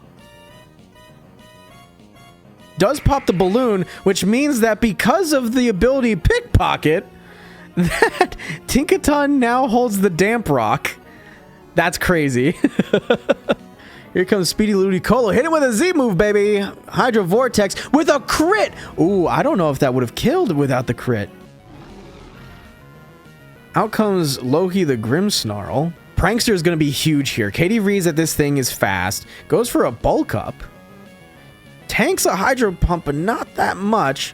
But the leftovers do make the difference. However, it's still not going to be enough to survive another Hydro Pump. Sucker Punch comes out. Yeah, there goes Loki. If the Sucker Punch had crit, obviously that would have been a kill. But now Katie is really back-footed. Really back-footed.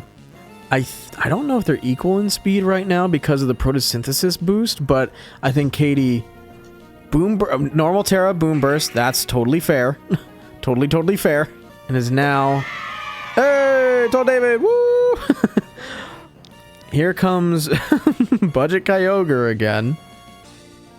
I believe Screamtail outspeeds here. Oh, but Pelipper lives! Gets off a Hurricane. A crit Hurricane nonetheless. Hurricane, by the way, also is 100% accurate in the rain. Otherwise, I think it's like 70. Okay. It's a 1v1 against Big Man Blastoise. Okay. Now, Katie has to hope for a crit. Hydro Pump. Oh, man. That was close. That was really close. All right, Wind is ready. Eidomera is ready. Kill each other. Oh, we see a Clodsire lead from Wind and a Hisuian Samurott lead from Eidomera. Oh. Ah, the Water Absorb. The Water Absorb fooled Eidomera, as Wind has Clodsire completely immune to water-type moves. Now Eidomera has to make a choice. He goes for the Ceaseless Edge, does a shit ton of damage. Excuse me. And tanks an Earthquake very well. Ceaseless Edge also placing spikes on the field. This is an exchange that Eidomera wins 100 times out of 100. So long as Ceaseless Edge doesn't miss. Excuse me, I should mention that. Ceaseless Edge is not a 100% accurate move. But we do see that Hisuian Samurott has Life Orb. Sacred Sword comes out, is resisted though. Bulldoze. Now, another Sacred Sword would get the kill, but that depends... Well, no, Samurott definitely still outspeeds here, though, because Clodsire is slow as molasses. Ceaseless Edge comes out again, sets up a second layer of spikes, this leaving Samurott to stay on the field for at least one more turn. Out comes Emboar! Ham Piccolo. I love that. I don't know who outspeeds here now at this point, but it doesn't matter when you have priority. Oh no. So, because Hisuian Samurott did not get the kill, that activated Emboar's weakness policy, which means that when it is hit by a super effective move, it increases both its attack and special attack by 2 stages. To counter this, Eidomera brings out Togekiss, which we've seen do a lot. Air Slash comes out and takes down Emboar, as it does outspeed, seeing as Emboar did not get off the flame charge from before. Here's Garganacl. Super effective against Togekiss. But at this point in time, Eidomera really doesn't have any reason, I think, to switch. I think that this is a very just stay out here and do as much damage as possible. Air Slash resisted. Salt Cure comes out, doing chip now to Togekiss. Oh wait, I know this. Oh wait, no, this is the good music. Never mind. I thought this is the Arceus music again. Excuse me. Okay, so a Draining Kiss into Garganacl using Recover. Terra Fairy from Eidomera to tank the Thunder Punch that I don't think we knew Garganacl had.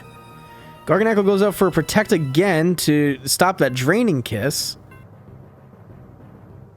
Air Slash. Wait, you know what's crazy? I think I just recognized this. Salt Cure is not doing secondary damage to Togekiss. So that means that Togekiss has the Covert Cloak item.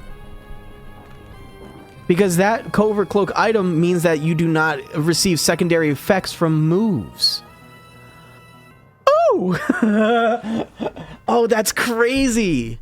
Wow, okay, so Togekiss wins that battle of attrition against Garganacl. That's incredible. Oh, here we go. All right, they already started. Let's go, baby. Hit it. So we have a Samurott lead again with a Glamora lead this time to counter. Yeah, go nuts in case... yeah, okay, they're good. I don't need to say anything. Perfect. Okay, Spiky Shield to prevent the Aqua Cutter. Now, Aqua Cutter didn't mean that Eidomera took damage from the spiky shield. That's interesting. So I wonder if Aqua Cutter is a non-contact move? Interesting. I'm not sure. Aqua Cutter is not a contact move. No kidding. I actually didn't know that. Huh. But Glamora goes down, but does get to set up toxic spikes and one singular spike. Which honestly, that may be all that it's needed. Here is Komodo again, which is an excellent lead here, or swap against Samurott. Fighting super effective against Dark. And Dragon resisting water and fighting resisting Dark types.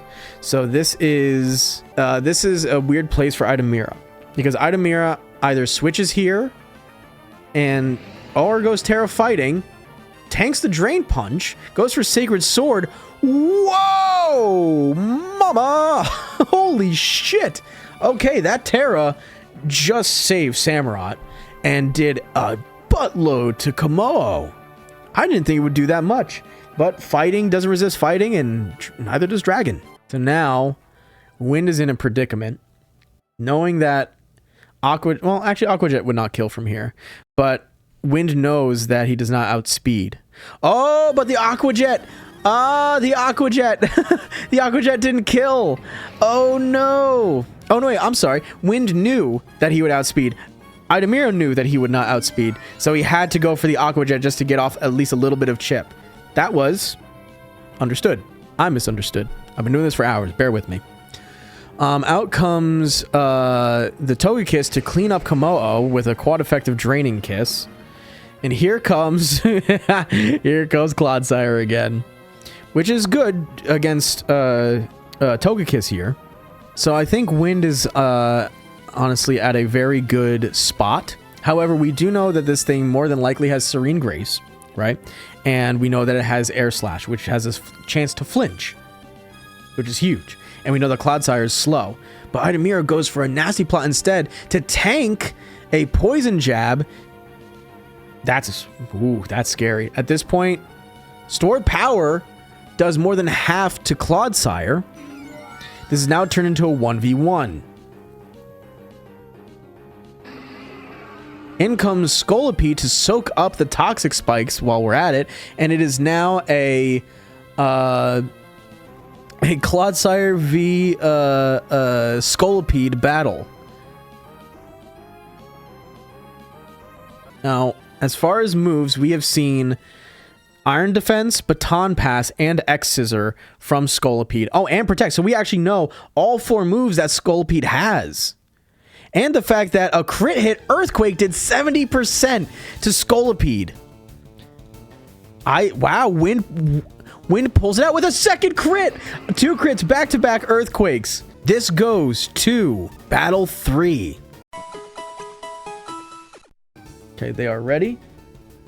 They have their leads up. Go nuts, gang. Have fun. This time we see a Scolipede lead against Garganackle, which is not what you really want to see for Eidomera. Rock against Bug is super effective. I'm just going to make sure that they know. Go kill. Yay. An Iron Defense from Eidomera. Speed boost, 2 times defense. Very, very good. A Protect to gain that extra speed boost. Oh, they did the Protect against each other. Okay. So, Eidomera now knows that he outspeeds. He goes for the Baton Pass, probably into Togekiss. He knows that the Salt Cure does not affect Togekiss. Here's Togekiss again. A little recover from Wind to get back to 100 HP. An Air Slash from Eidomera. No, no flinch. Now, does Eidomera risk a nasty plot at all? But I know Wind knows that he more than likely does not. Oh, tanks the Thunder Punch thanks to that Iron Defense, though. Protect goes up, Stored Power again. So at this range, it does not kill. Recover comes out. Stored Power again, another Recover. I was going to say there's going to be another Recover there. I think Wind wants to get to 100 HP. I think Eidomera just wants to keep him as low as possible. And we know from the consistent damage that at 31% HP, Garganackle will live a stored power. It has been consistently doing 29.5. So no matter what, it lives. Yep, there's that 2%. Well, I shouldn't say no matter what. We got to remember crits exist. Another protect. Ooh. Oh, but Eidomera predicts it this time. He predicts it this time and goes for the nasty plot. Now, stored power kills. That's all that Eidomera needed to do. He just needed to find the right time to do it. In comes Randy Savage. Probably going to go down to a stored power. Super effective stored power. There it goes. There it goes Clodsire. And here comes Hydrapple. Now, neither have used their Terras. Well, never mind. I take that back. There's a Terra. Oh! Oh! Does not kill with the stored power. Eidomera, but goes... excuse me. But goes down to a Giga Drain instead. X-Scissor, though, does manage to get the kill on Hydrapple, leaving Eidomera the victor and Wind going to the drop-down bracket. Well done, both of you. This is going to be an interesting fight. I don't know what Jay leads with, but I don't think it's going to be slacking. He might lead with Golem, honestly. No, he leads with Mousehold. For the kids versus Speedball. So I know for a fact that Hisuian Electrode outspeeds Mousehold, right? 100%. I know that. Yep, there's a Leaf Storm almost getting the kill outright. And there's the Population Bomb, which is definitely going to kill Electro. Oh, Static. Static proc on the first hit of Population Bomb. That's huge for Masteq because Mousehold is pretty speedy. And having it be paralyzed is big. Now, I don't recall. This doesn't have Rocky Helmet. No, it doesn't. But it does resist Population Bomb 1,000 times over.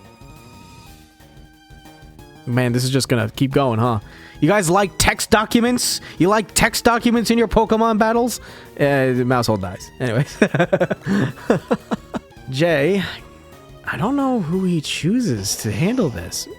Officer weekends the Blastoise.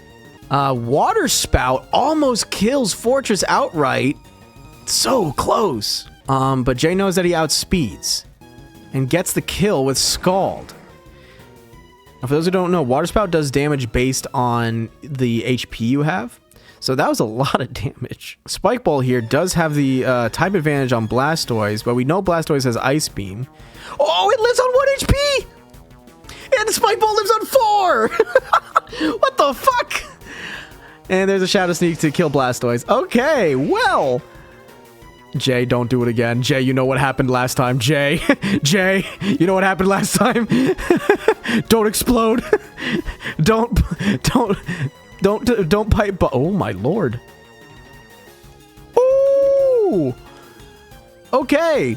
Masteq going for the Pain Split, knowing to outspeed to gain back some HP, but wasn't expecting the Heavy Slam to take out Bramblegast. Well done, Jay. Jay taking round 1. Okay. Good shit. I think Masteq this time is going to go for the sport part rather than the ball part of Sport Ball. I think Jay might do the same. Yep. Okay, we got the sport part of Masteq's team, and this time Jay does lead with Golem. Now this is a Alolan Golem, so it is rock type but also electric. Masteq knows this. Masteq has to wonder if he is going to kill with whatever water move he has or swap. Goes for a flip turn, doesn't get the kill, might go into Bramblegast. No, goes into Komodo. Body Slam is resisted. And we see that Alolan Golem has the Life Orb. Now, Komodo is definitely going to outspeed. Golem is slow as fuck. Oh my god. Oh, what the fuck is happening? Oh, imagine if Alolan Golem had lived that. Went to Terra Electric to try to resist, or not necessarily resist, but not be super effective against a fighting move. But it doesn't matter when Masteq goes for the Z move, and in one hit takes out Mousehold with a fighting move. Here comes Divorcio the Clown, who lives a flamethrower, and Jay goes for a Thunderbolt, but dies to a Clanging Scales. Okay. Masteq 1, Jay 1. We go to round 3, baby. That was like seeing someone's tap dancing grandpa square up against Godzilla. Well, he survived one hit from Godzilla, so there's something to do with that grandpa and his tap dancing. Masteq leading with Cinderace, Jay leading with Blastoise. This is an excellent spot for Jay. Iron Head to Steel, resisted by Blastoise, but gets a flinch. Oh no! That's mean. Swords Dance comes out. Scald. No burn. Red card comes out. Oh, red card swaps out Blastoise.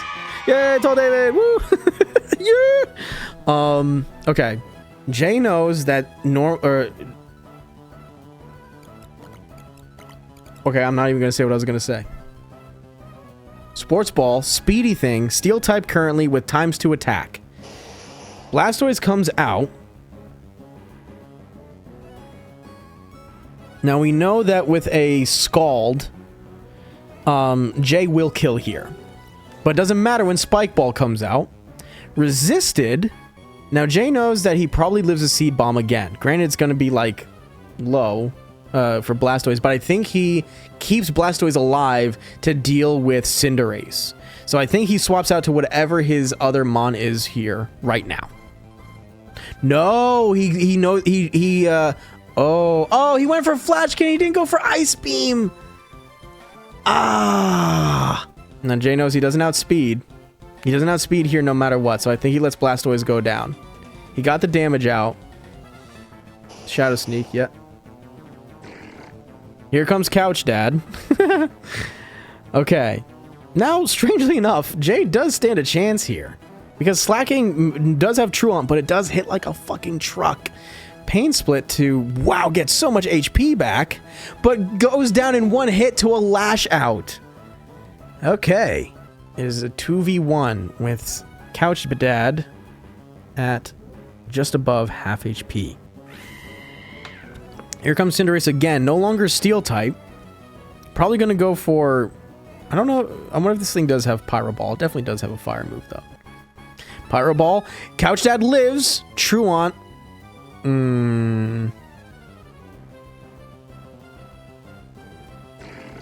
Goes to Terra Ghost. Oh, but doesn't live.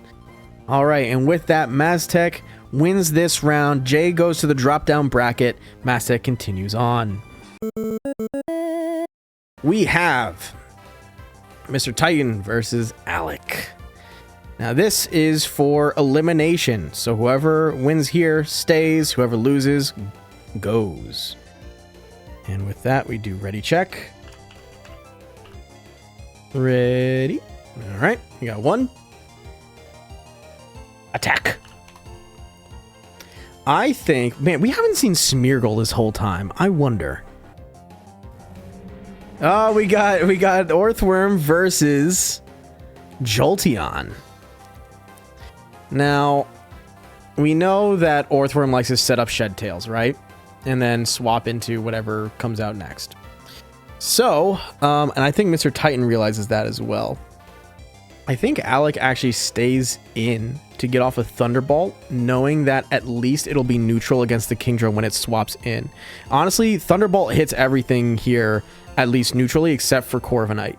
So I think Alec stays to try to get rid of any Shed Tail that Mr. Titan puts out. I could be wrong, though. Whoa, crit Volt Switch, though. That was incredible. Okay.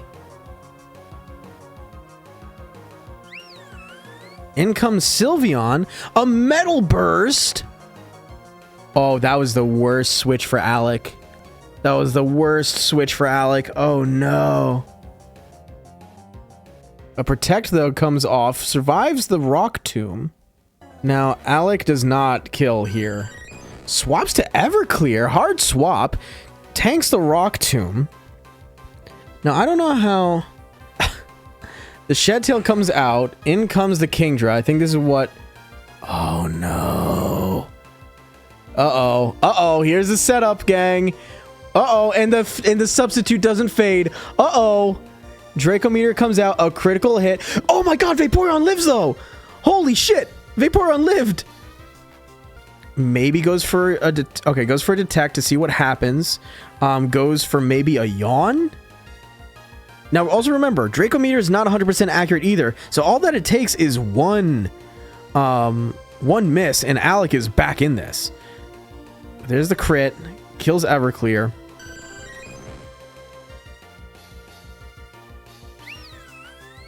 In comes Vodka. Now, I don't think... I don't know who outspeeds who here, genuinely. But Mr. Titan, if he is outsped, I think is going to get obliterated by this. Unless it goes for Steel Terra, then never mind. It does not fucking matter. Okay. Here comes Jolteon. Volt Switch again. Does over half. Surf, crit, and there goes Jolteon. Okay, that is round 1 to Mr. Titan.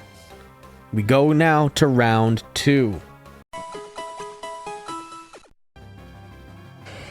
We do see the Flareon lead and the Kingdra counter. As far as what they do here...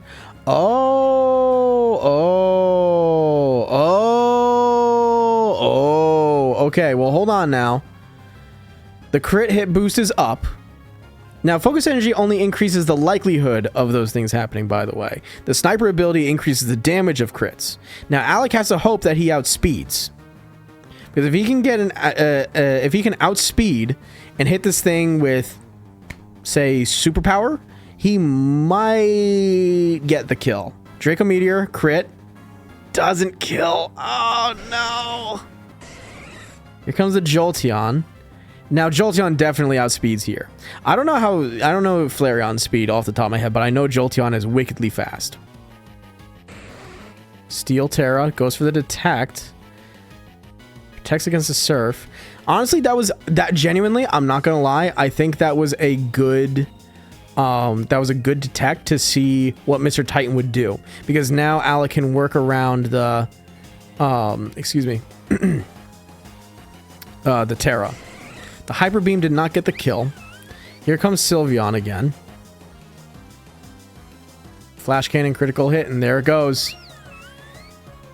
This Kingdra is an evil, evil, evil, evil creature. Oh, man. But, Alec, thank you very much, buddy, for participating. I love seeing you fucking be here, man. I always love seeing you participate. I have a little mug of an owl that holds all my pens and stuff, and I just accidentally elbowed him. Alright, Katie leading with Tinkaton versus Honchkrow. Now, I think Katie goes to set up rocks. I think Presequel might actually go for a superpower for a neutral heavy move. Yep, there's the rocks. Ah, I called that right! Look at me go! Oh, switch to Probopass. Takes the Gigaton Hammer semi-well. And now Katie's in a rock and a hard place. Because Probopass can hit with a steel move, and that would still be, I think, super effective. So I think Katie needs to switch to Gastrodon to have the best outcome. Or goes for knockoff to get rid of the Rocky Helmet. Tanks an Earth Power, actually, and lives on 9. That's huge for Katie. Now, I don't know if she lets Tinkaton go down here and just goes for another Gigaton Hammer to reduce Probopass even more. But I wouldn't call that a bad move. I wouldn't call that a bad move at all. We just gotta see what they choose. As far as sequel goes, I think just like... Oh, Egg! Egg is here! Holy shit! We haven't seen Blissey yet this tournament. This is the one mon that hasn't seen shit yet. Goes for a Seismic Toss, gets hit by Stone Edge, and lives! Why is the music cutting out like that? You're scaring me. Yeah, I've been doing that a lot more recently. Okay, but the seismic tosses from Blissey are putting in a lot of work. That was a physical move, by the way, that I took. A Stone Edge from Probopass didn't even do that much damage. Z move from Presequel, Supersonic Sky Strike, takes out Egg and gives Sequel the Moxie boost. In comes Grimmsnarl. Now, Sequel's in a great position. He's still hidden his last Mon, and he has a Moxie boost on the Hunchcrow, right? But we know what this Grimmsnarl can do. Substitute. Brave Bird comes in, makes the substitute go away. So this means that Katie can't hide behind his substitute under any circumstance. Instead, goes for a bulk up to take another Brave Bird, but it doesn't matter when the Moxie boost makes it so that Brave Bird kills outright. And here is Tinkaton, which at this point I think this is curtains for this round. And indeed it is. Okay. Sequel wins this round handedly. And we go to round 2. Hey, Tall David! I think it's going to be Tinkaton for Katie, and I think maybe Hatterene? No. No, it's Probopass, excuse me. Yo, Egg is back, baby! Woo! Setting up Stealth Rocks. Tanks that Stone Edge, too, while it's at it. Thunder Wave into Probopass, making the Slowmon already slower. I think Katie, yeah, just goes for the Seismic Toss, dealing consistently 30 damage. Rocky Helm is there. Oh, it's got soft boiled. I see what's happening here. Even a crit Stone Edge doesn't do that much to Blissey. That's wild. But then again, Probopass is not exactly the most physically, or is not the most offensive Mon in the world either. Presequel now on the back foot facing a Gastrodon. But Ice Beam comes out. Katie probably expecting a Honchcrow to come in. Earthquake comes out though from Gastrodon and it puts Probopass in the ground. Guess to see if God's real. Sombrero here with no rain, so no boosting, which honestly might be smart by Presequel here because Gastrodon equally water type. But we do, I believe, know that this thing does have grass moves, case in point.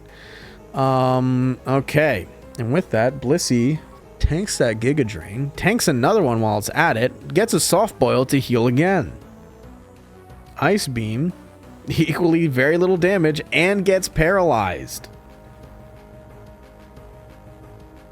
Seismic Toss. Ice Beam does very little. This is currently a losing battle for Sequel.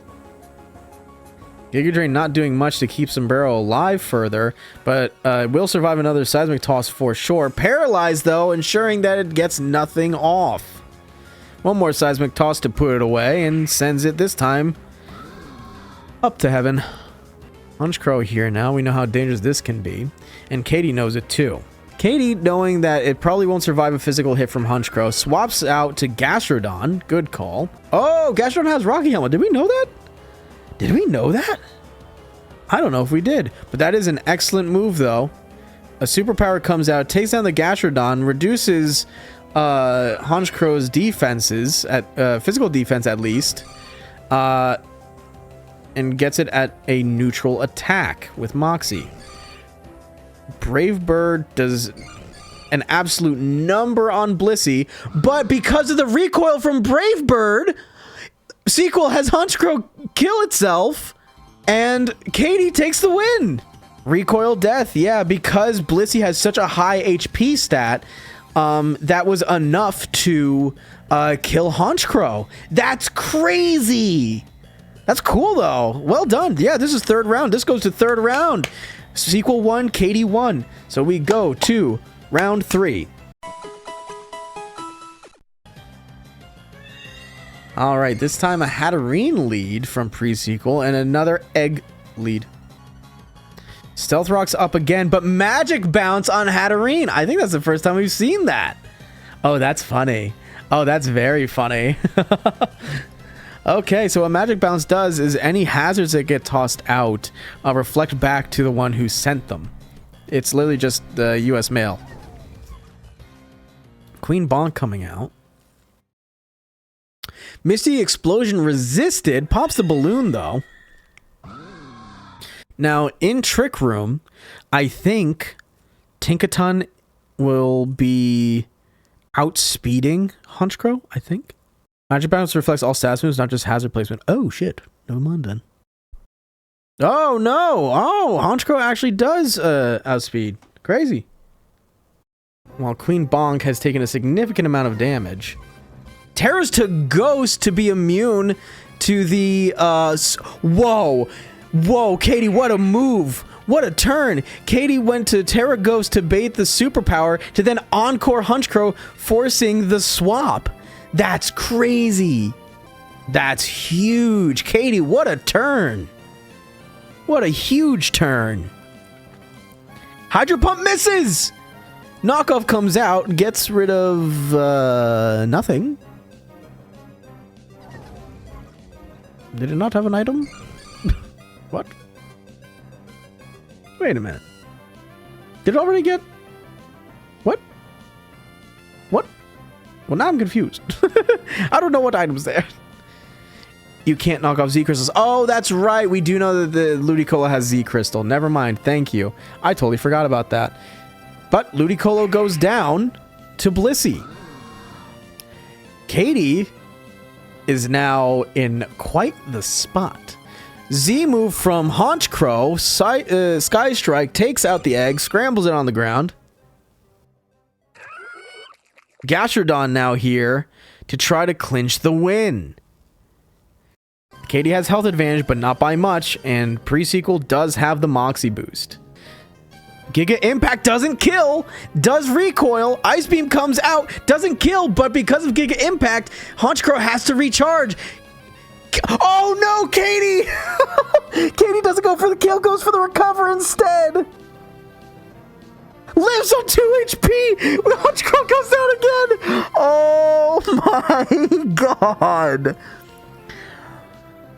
Oh, wow!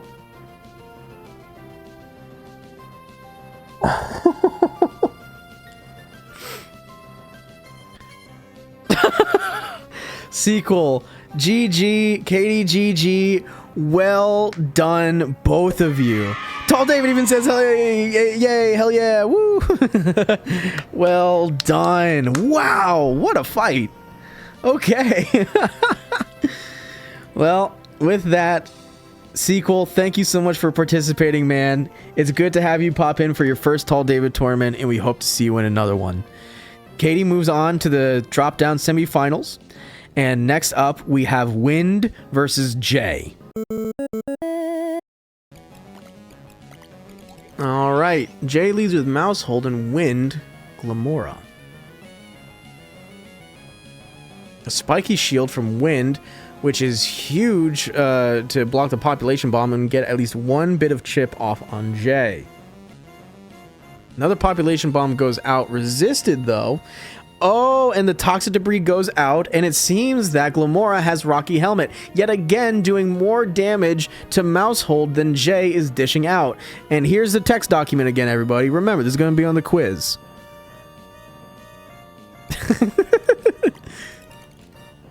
And Wind sets up spikes along with those toxic debris spikes.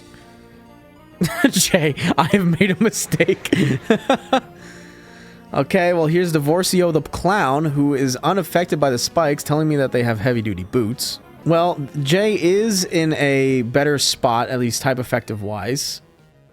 Not if he uses Ice Beam. If he has a Psychic move... I actually don't know if he has a Psychic move. Does it? We don't know. Oh, Liz at 1 HP! Oh, Jesus. Oh, no. Well, we know that Glamora outspeeds here, which isn't great for Jay. Another power gem sends Divorcio to hell. You can't tell me that Divorcio the Clown is going to go to heaven. You can't tell me that. Couch Dad now here. Jay more than likely just going to use whatever standard, like, whatever. Oh, there's a spiky shield. There's the lash out to do more chip. Takes now the toxic damage afterwards. Oh no, Wind can just out-protect Jay because of the truant turns. Oh no. And now, yeah, a spiky shield again. Giga Impact does nothing. Takes a spiky shield damage, dies to toxic. Wind takes round 1. Oh, there we go. All right, they're ready. Okay, this is not a great spot for Jay. I'm not exactly sure what he does here. Swaps out to Blastoise. Takes the Fire Punch from a crit, no less. Go figure. It's not great for him, where every amount of HP matters, especially with Blastoise since he doesn't have any recovery. Oh, lands the Will-O-Wisp for the chip. Oh, Lord. Oh, Lord. Okay, well, Scald keeps, excuse me. Good Lord.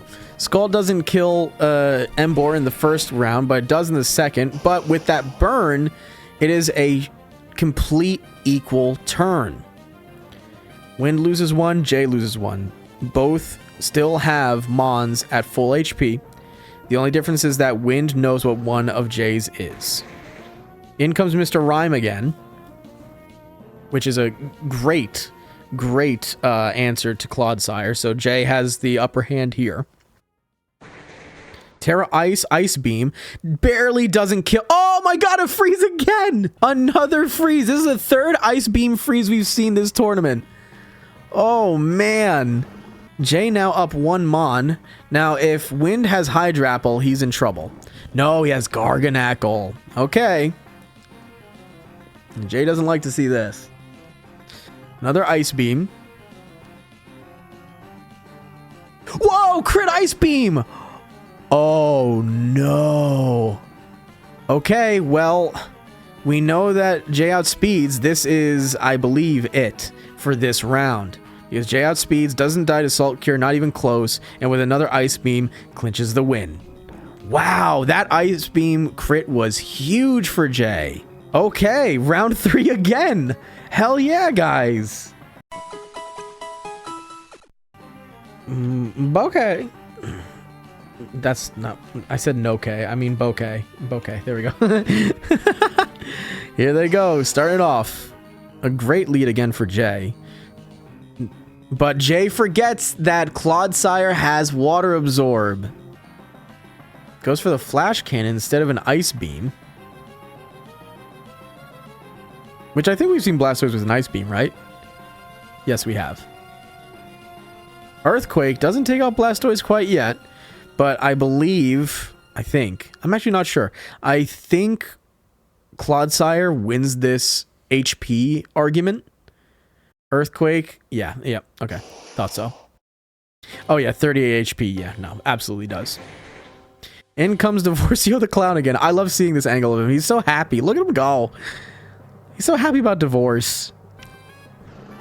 Okay, another situation of a clean swap for each other. Now, Jay knows that this thing has Power Gem and will be super effective against Mr. Rhyme. Terra's to Ice. Spiky Shield by Wind. Now, Wind, I think, outspeeds. Goes for Sludge Bomb rather than Power Gem. And Ice Beam almost gets the kill. Another Spiky Shield. Another Sludge Bomb doesn't kill. And Jay gets the kill in kind. And in comes Komodo. Now we know Komodo lives there. Oh, went for a Dragon Dance. Oh, Wind got greedy with the Dragon Dance. Oh, no. Oh, shit. Tall David. Wow. Yeah, it was that Dragon Dance that I think cinched it for Wind, 100%. Didn't go for the kill, went for the Dragon Dance. Well done, both of you. Another round 3 decision. Thank you guys so much. Jay, you move forward, and Wind, you are out of the tournament. Thank you very much for participating, man. It is good to see you as always. Thank you for being here. with that, we are at the top of the semifinals, where it is going to be Xoronis versus Eidomera. Oh, man, there's really... I mean, Xoronis is, I think, in a weird corner as well. Leads with Pelipper, while Eidomera leads with Nidoqueen. No matter what here, if Pelipper has water moves, which I'm pretty sure it does, Eidomera is not going to be happy here. So either Eidomera switches out, hopefully has Empoleon, or Samurott. But... oh, hey, there's the Empoleon! With a Scald. Doesn't matter with no burn, as Eidomera also has leftovers. Now, this is tricky. This is very, very tricky for Eidomera. I don't remember exactly what moves this Empoleon has. There's been a lot of action tonight. But water moves are not going to be very effective, and neither is Steel. So unless Eidomera has something middling, I don't exactly know how this is going to go for him. And for Xoronis, you know, I was going to say the U-turn. I remembered the U-turn. Tanks the Ice Beam, though. And in comes Blastoise. Because this is not a team that Eidomera wants to see with Nidoqueen at all. Oh, but Xoronis goes for Shell Smash. Scald comes out, no burn. Now, Blastoise with the White Herb item means that any of its reduced stats are nulled. Gets the burn Eidomera with a Scald. And even despite the Shell Smash, Eidomera tanks a Dark Pulse from Blastoise very well. No flinch from that one, and no flinch from this one either. This is a very tough place for Xoronis. Yeah, Dark Pulse will still kill, no matter what, right? But, but Eidomera switches. Oh my god, what a switch! Okay, switches to Nidoqueen to take the Dark Pulse, expecting it to come out. Okay. Now, the rain is still up, so we know that Ludicolo is going to outspeed no matter what here. Ice Beam comes out, doesn't kill Nidoqueen. Poison Jab kills Ludicolo in one hit.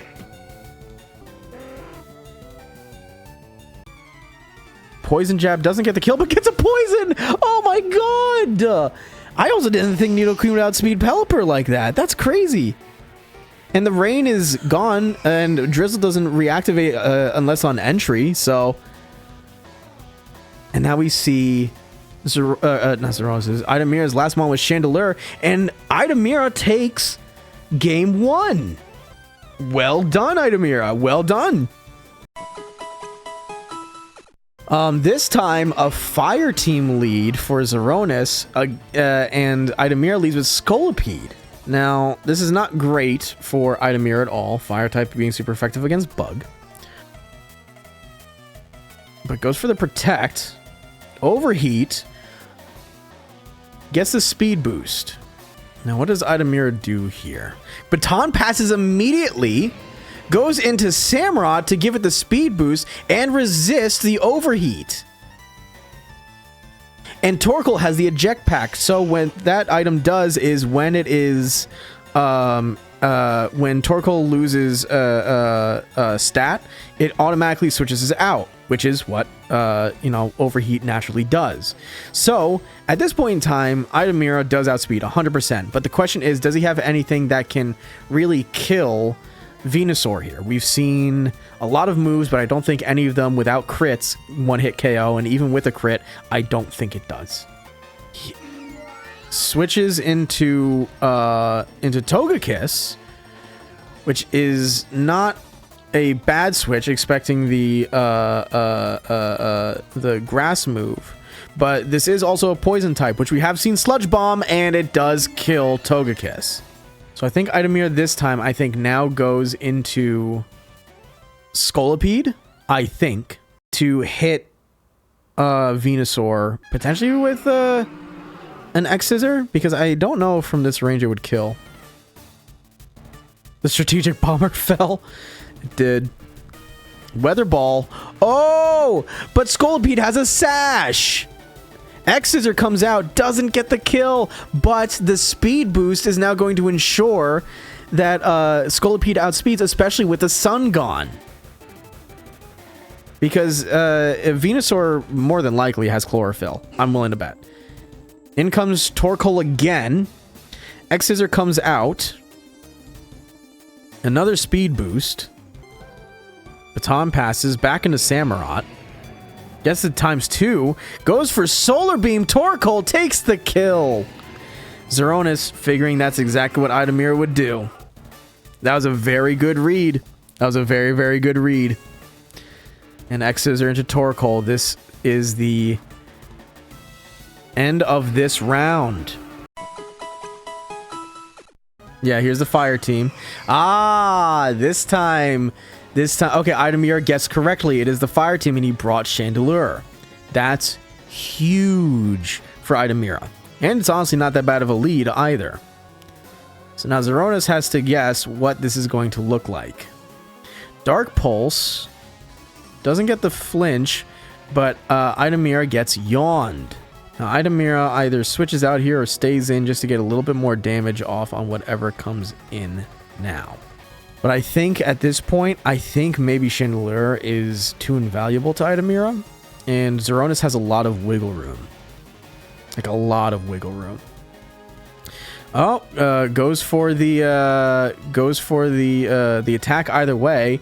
Xoronis gets the switch, and Chandelure goes to sleep. In comes Charizard, already taking chip damage from solar power, by the way, as it came in on a switch before the turn was up. Now, Eidomera switches, goes into Samurott, tanks another overheat, but barely at that. Now, the question for Eidomera is, does he outspeed, even without Aqua Jet? Because he may need to hit Charizard with something... Okay, nope, he went for it. Dies to the Life Orb. So I've learned the sun is bad for water. Yeah. Sun does reduce the strength of water type moves. So not exactly the best thing to have right now. In comes Chandelure again, which honestly is not bad against Charizard right now, that even though despite solar power, it is reduced in special attack by 1 stage. So Chandelure might live this one. Stays asleep, goes for Roar. In comes Empoleon. Now Empoleon is no longer in the sun, so it is now up to Xoronis to decide, does he send out Torkoal to get the sun up, or does he send out Venusaur? And Eidomera also has to make the guess of which one. Does he go for Scald to try to kill the 2 fire types? He does, and he does kill Torkoal with a crit. In comes Charizard again. He's got to make the choice. It's a hard one. Oh, Z move. Instant kills Empoleon. Oh, that Z move is huge. With that, in comes Chandelure. Now, I don't know if Chandelure wakes up here, but if it does, it might be good. Overheat. Oh, but gets the kill. All right. Well done, both of you. That was very, very good. Very close. I gotta say, that was very close. That was some good HP evaluations by Xoronis and maintaining that. So, Eidomera is not out. Eidomera just goes down to the drop-down bracket. Alright, have fun. Kill each other. I don't know. I think it's going to be the classic lead for Mr. Titan. And for Katie, I don't really know. Maybe Gastrodon? I'm looking at that Blissey, man. I'm looking at Blissey in particular against Kingdra. Tall David. Blissey's here. Stealth Rocks go out. Shed Tail takes 50%. In comes Kingdra again. Oh, no. All right. Swaps to... Okay, swaps to Sylveon. This is interesting because this does more or less force Mr. Titan to Terra. More or less. Maybe. I'm not exactly sure, but it's definitely an option. Terra Fairy, Flash Cannon, critical. Oh, it lives! Oh!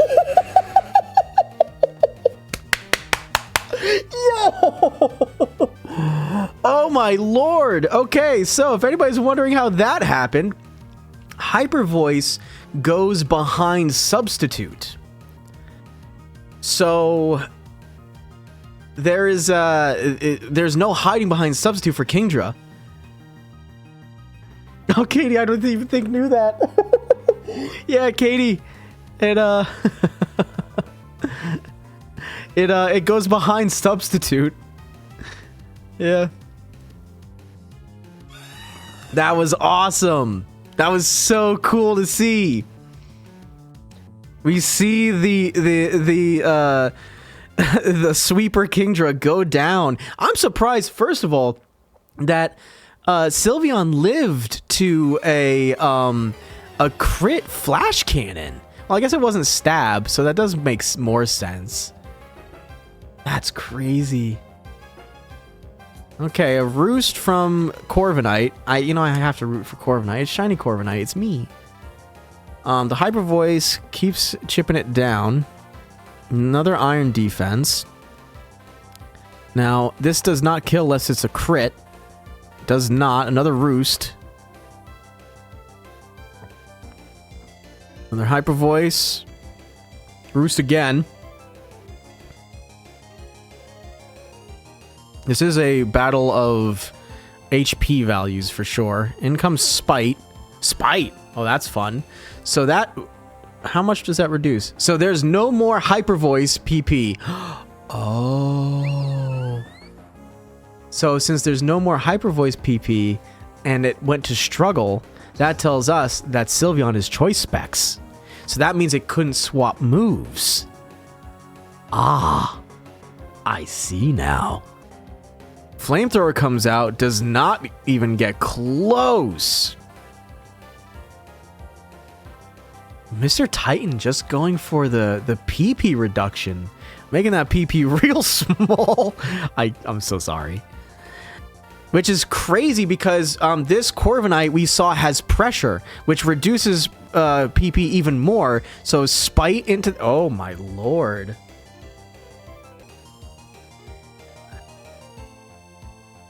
Oh, they are doing a mean setup game with each other. But, Katie, you gotta be careful. Never mind, that's resisted. That's a times... Is that a maxed out fucking... Ooh. I'm so shocked that Body Press did that little. Terra Dragon does not take the Flamethrower. Goes down. Here comes Tall David. Not really. But, yeah, wow, look at that. Okay, that is round 1 win for Katie. Broke through the Kingdra sweeper and wins it with Screamtail. Hell yeah, good fight, both of you. Good job, both of you. I'm gonna say Gastrodon lead again, and I'm gonna say maybe, oh boy, maybe Smeargle? No, Blissey again with here's the worm. So this is the same as last time. Oh, there's the Stealth Rocks, then there's the Shed Tail. No, there's the Kingdra again. Oh no, well we know how this goes. But it's wow, this is really just second verse same as the first all over again. Terra Steel this time though, Terra Fairy as well, Flash Cannon, crit. Does not live because this time there was the Terra. Okay, here we go. Blissey's turn now. Oh, the Draco Meteor miss with a Seismic Toss gets rid of the substitute. That's huge. That is the first Draco Meteor miss we've seen all day. Seismic Toss comes out one more time. Does not get the kill. And won't. Blissey lives another hit. Katie goes for Soft Boil, which just puts it back at the same amount of HP that it lost after the Draco Meteor.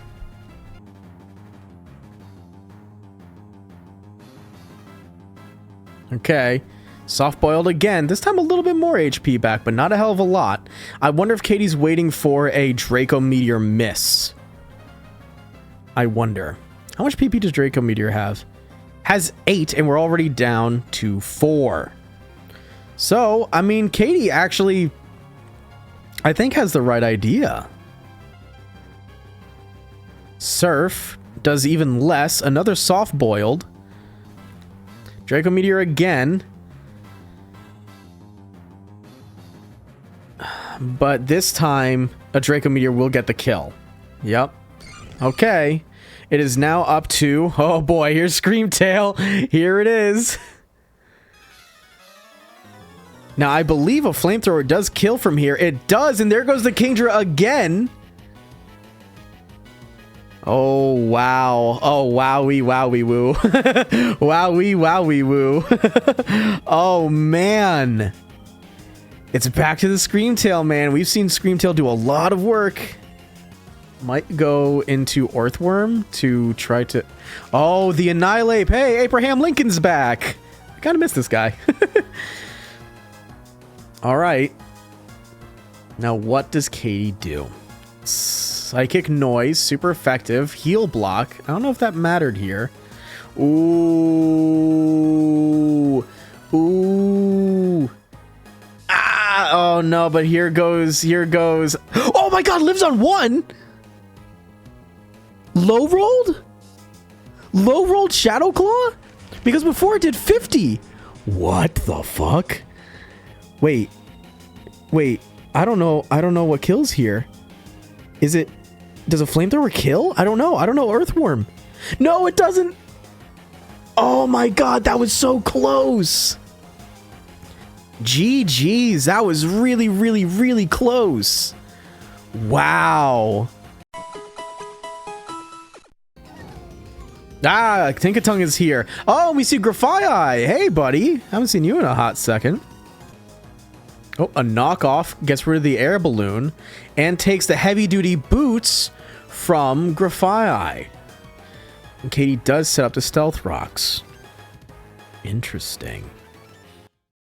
Now, I don't recall if Grafii has Encore. Which would be... no, yeah, hey, look, there it is. Which now means that Katie has to swap out. Has to. Less to be stuck in Stealth Rock Hell. Goes into Ree. Ree's here. Toxic. Oh, that's the worst thing that could happen to Katie right now. Oh, man. That's bad on Ree. That's real bad. Oh, goes back into Queen Bonk. Now here comes the Orthworm. Now, what can Katie do here? It's going to Shed Tail again. We know this. Right? Like, at least that's my vote. But now what can Katie do to... Oh, gets rid of the Citrus Berry. Shed Tail. So that's actually huge. So that means that there's only one available Shed Tail now. And it is this, right? Whoa! Yo, okay, time the fuck out. Encored Kingdra into focus energy, which means that now Katie can get a free swap into something to counteract Kingdra. Holy shit! Because Encore goes through substitute, by the way. Swaps into, again, My Chemical Romance Incarnate. Gets hit with a Gigaton Hammer. Oh my god, and there's no chance of a substitute coming out again either because Katie knocked off the Citrus Berry. Okay, resume. So we have a copycat Gigaton Hammer into Tinkaton as Katie resorts to using knockoff as Gigaton Hammer cannot be used twice in a row, leaving My Chemical Romance Incarnate still alive on the field. I think no matter what, it does go down here. Gigaton Hammer or otherwise. Knockoff. Knocks off the heavy-duty boots. Doesn't do enough. Another knockoff back into the Grafii, sending it to hell. Back with Kingdra, who cannot hide behind a substitute this time. Kills with a Surf. Katie, I think, brings out... Oh, goes to Sylveon. That's a bold move. Terra Steel, Terra Fairy, Focus energy, goes for the hyper voice, doesn't kill. Oh no. Oh no. Uh-oh. We're in the territory, gang. We're in the scary territory. Does die to the steel beam. And out comes Screamtail, this time with no speed boost, but it still might outspeed. It does outspeed. Oh no. Okay, so toxic damage happens, but the Orthworm does not have a lot of HP left. And I think it dies to a flamethrower here. It does! And with that, Katie takes the round entirely. Well done, both of you. Seriously, GG's to both competitors. I'm so sorry. Well done. All right, here we go. I'll think about it. Damn it, the two of you. Oh, Chandelier versus Couch Dad. The slacking. Now, we've seen Jay use Fling before, and it's very likely that he's going to do it again here. Switch to Samurott. Resisted Fling. There's now a loafing turn. The question is, does Jay... Yep, Jay stays out here. Ceaseless Edge comes out, does nearly half, puts up the spikes. Misses a Giga Impact. Oh, that blows. And it goes down to a Sacred Sword by Samurott. Out comes Divorcio. Another Ceaseless Edge. Takes out Divorcio in one hit. Holy moly. And out comes Golem. Now, I wonder if Jay, for the lulz, is just going to make this thing explode. Lives. Yeah.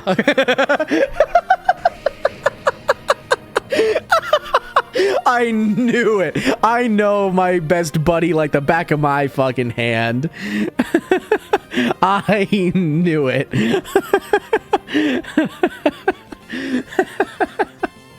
I fucking know. I know Jay. Alright. Yay! Oh, they have the teams out and everything. Okay, yippee! Okay. You got excited without you here. Ooh. Saucy.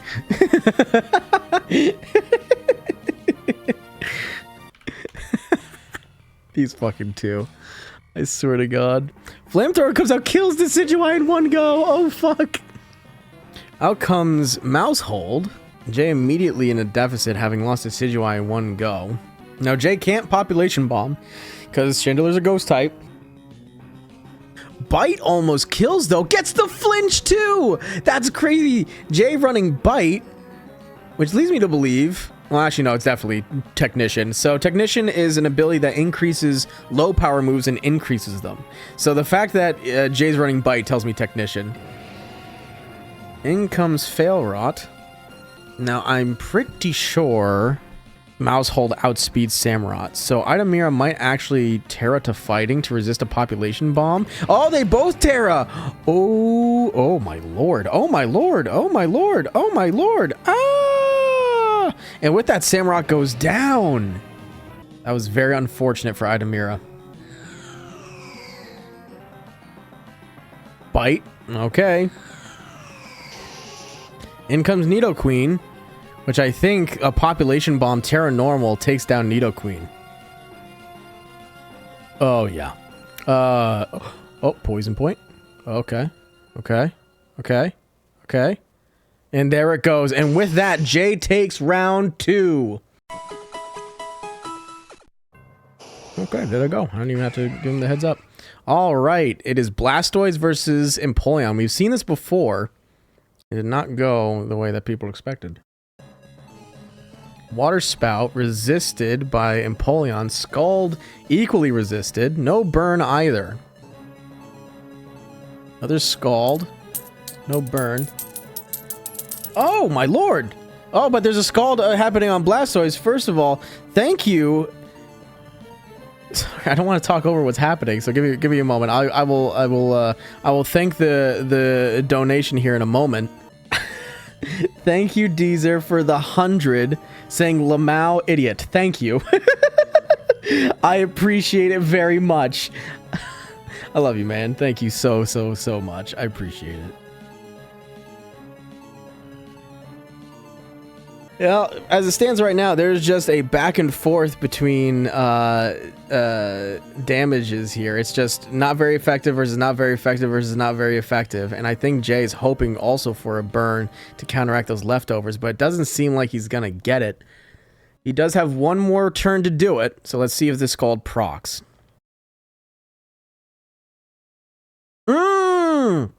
It procced on the last hit that Blastoise is able to get in. That is exceptionally good luck for Jay.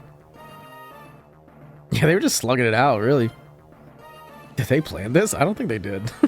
I'm gonna be real. Now Jay has to make a choice. In comes Mr. Rhyme. Hits with a Thunderbolt. Takes a Flash Cannon in return. Another Thunderbolt should, by my estimate here, and by my estimate I mean looking at the numbers, another Thunderbolt should kill Empoleon here. Yep, there goes the other Thunderbolt.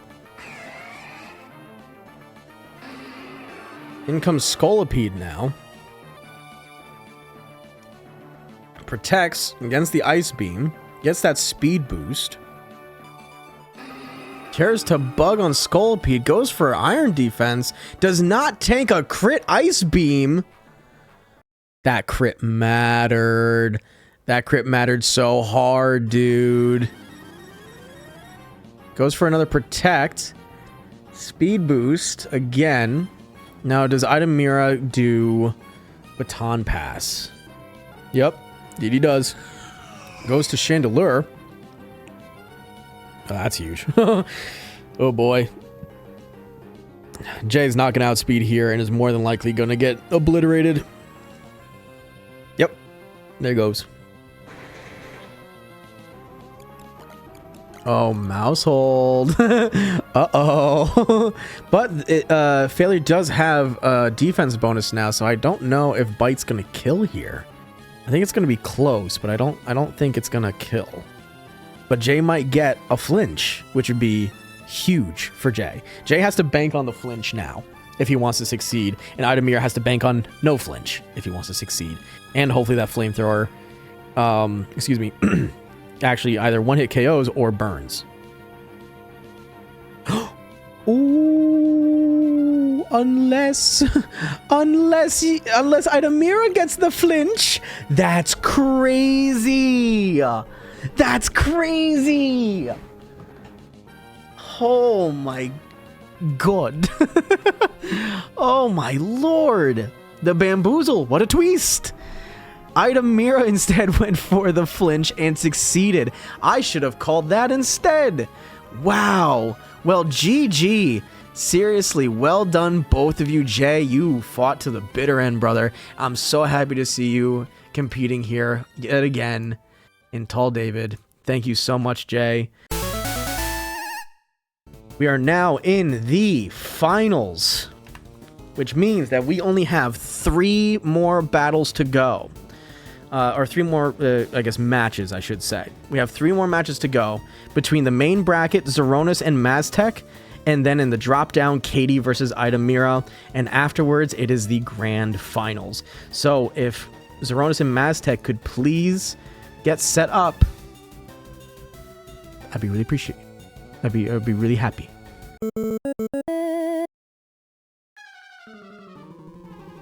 Let's see what they do here. Sorry, I looked at my phone again. I think Xoronis goes with a fire team. No, it goes with the water team on this one. In comes the Pelipper against the Inteleon. Light screen set up by Inteleon to block that Hurricane. Huge, by the way, for Masteq. Masteq probably going to flip turn. Yep, saw that coming. And let me guess, a U-turn from Xoronis to Speedball. Yeah, wow, I was so right about that. I read that shit. In comes Ludicolo. Now, I don't know if Ludicolo outspeeds Electrode, even with the rain setup. I don't know. Oh, it does. But doesn't get the kill on Electrode. Volt Switch. Back into Inteleon. Giga Drain, super effective. Doesn't get the kill because of Light Screen. But here comes a flip turn again. Now into Komodo. Oh, this is going to be an interesting spot for Xoronis because Xoronis knows what's coming. And that's going to be a Z move. Yep, there's that Z move. Clanger's Soul Blaze absolutely demolishes Ludicolo and gives Masteq the Omni Boost. Here comes a Pelipper again. Still with 3 turns of Rain and 3 turns of Light Screen happening. Here comes a Clanger's Scales. Obliterates Pelipper off the face of the planet. And here comes Blastoise. A Drain Punch doesn't even really do half. But because of Light Screen and the resist of oh wow, okay, never mind. I'm gonna just shut the fuck up. Holy shit, Komodo takes the win. Huge win for Masteq, a 3-0 against Xoronis, but still well fought though. That was a rough spot for Xoronis, looking at a Komodo that genuinely resists everything he could have dished out. So round 1 to Masteq.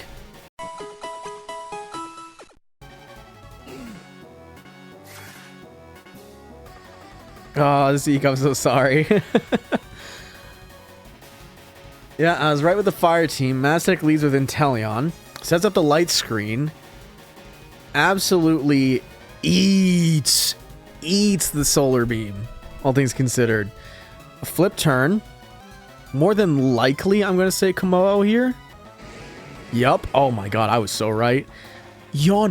But Xoronis, Xoronis thought about that? Oh my lord. Switches back into Inteleon and Overheat this time. An immediate eject pack. In comes Venusaur, who is going to outspeed most likely with Chlorophyll. But I think Inteleon still lives. That Light Screen really matters, man. It really matters. I think Masteq does not want Komodo to take unnecessary damage throughout this. But he also knows that there's growth. Yep, there's growth. A flip turn. Now does he go back into Komodo? He might. Yes, he does. And this is where Masteq sets it up. Checking back here, are we in the semis? We're in the finals. Ooh, a Sludge Bomb. A heavy-duty Sludge Bomb. Clanger's Soul. Wow, this is dangerous. This is super duper dangerous, but the sun is gone now. And Komodo is in a very good spot. In comes a Torkoal again. Z move. Oh, man. Torkoal goes down. Oh, my lord. I don't know what happens here.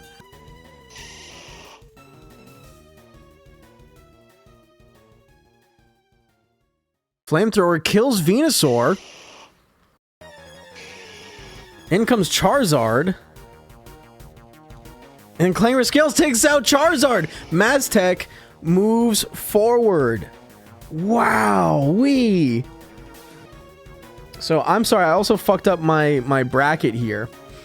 We don't have we will have another extra round here. So with that, Masteq goes to the grand finals, and next we have Katie and Eidomera, and whoever is the winner of that has to face Xoronis. Gastrodon, Samurott. That's my vote. I had to think about it. I had to think about it for a hot minute. Gastrodon, Samurott. Thank you. Oh, Gastrodon? Ah, fuck. They're really thinking about it, though. They're playing that timer. Oh, there's a Toxic Spikes. Oh, an exchange of hazards. Would you look at that? I wonder if they do it again. Oh, Stealth Rocks, Ice Beam, tanks it. Eidomera might go for a second layer of Toxic Spikes. No, goes for an Earthquake instead. Fair. Provides another Ice Beam. Sorry, no, I'm falling silent. I apologize. Okay. Oh, Jesus. I had a toothpick in my mouth and just flew out. Ah! Excuse me. Gastrodon takes down Nidoqueen, as Nidoqueen does do another chunk of damage. In comes Togekiss. Nasty Plot versus Recover. Another Nasty Plot versus an Ice Beam. Tanks it. So now Eidomera's at ×4. Thank you, Gilmere. Draining Kiss almost kills outright.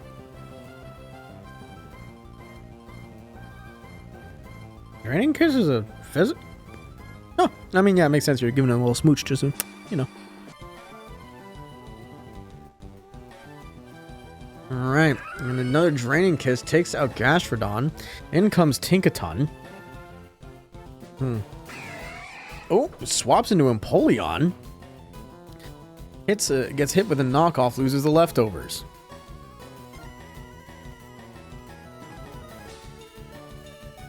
Sets up Stealth Rocks by Katie. A burn makes the difference here. It's definitely going to make Tinkaton a lot less useful now in the field. Oh yeah, resisted Gigaton Hammer. Flash Cannon out by, Eidomera. Ow. Encore into Flash Cannon again. Burn. Wow, my eyes literally just like glossed over for a moment. I've been doing this for so long. Ooh. I'm alright. Eidomera encored into Flash Cannon though against the Grimmsnarl. Not the worst thing in the world to see. Unless that happens. In which case, the sub does not drop as Grimmsnarl stays Steel type, but the Encore is now ended.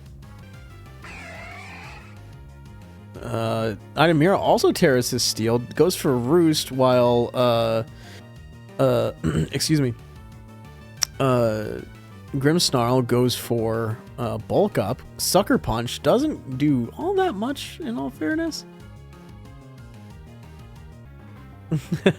Hey, so what is Substitute? Oh, you'll see. You'll see in a second. I can't help you.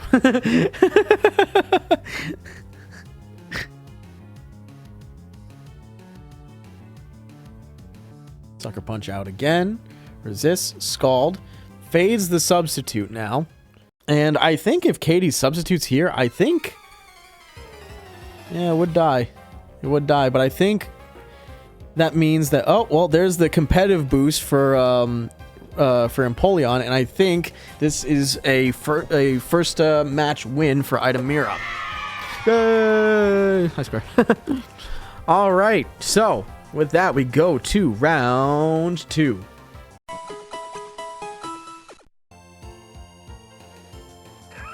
Okay, Katie with a Gastrodon lead, Eidomera with a Scolipede. I believe Katie's going to run with a Hazard. No, goes immediately for the damage. Eidomera protects. Turns to Bug, sets up the Iron Defense. This is setting up Eidomera for something very mean, which you've seen before. Probably gonna go to, excuse me, Togekiss. Another speed boost. Yep. Oh, Eidomera's just going for max. I see what's happening here. Yep. And come the spikes, and now I'm expecting a baton pass. Without a doubt, baton pass. Or not. I could be a fucking liar, too. That's very dangerous. Oh, now there's the baton pass. That's a brutal stick. Oh, into Nidoqueen. More spikes. Interesting. Earthquake does not get the kill. Ice Beam almost... was that half of the remaining HP? No, I think that definitely was. Yep. Base tank poison? I suppose so. Alright, a little bit of HP back from everybody here. But I think... No, definitely... yep, alright, well there it is. The kill with Nidoqueen with Earthquake. In comes the Scream Tail again. But that extra speed is not going to matter, especially with a... is this thing fairy or is it psychic? No, it's fairy psychic. Well, with a... Oh, there's a normal poison jab. Doesn't get the kill. Boom burst, though, does. Here's Empoleon again.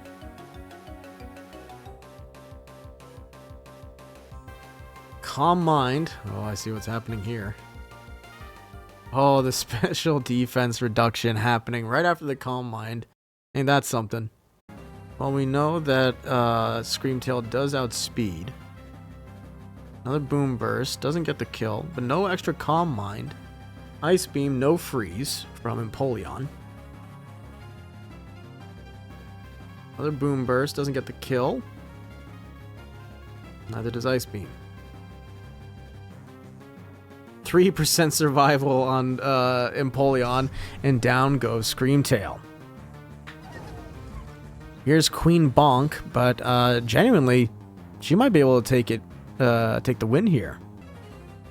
Yeah, and with that, Empoleon goes down, and I'm almost sure... Yep, I was going to say the spikes kill Scolipede. Yep, and with that, Katie takes game 2. Time for round 3 again. Wow.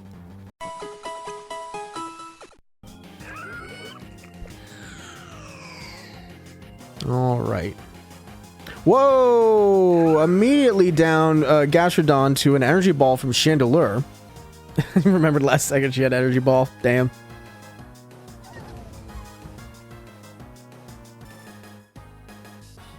Flamethrower almost goes down immediately to the Flamethrower as well. Knockoff doesn't get the kill, but does knock off Chandelure's Expert Belt.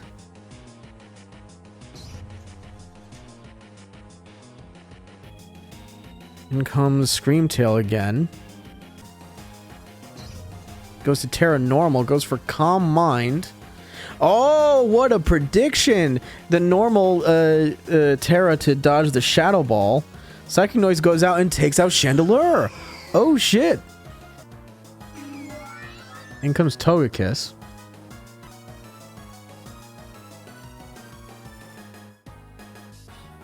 With Screamtail Calm Minding, does not get as much damage from Air Slash as Eidomera probably wants, but almost kills it though with Boom Burst. Oh man.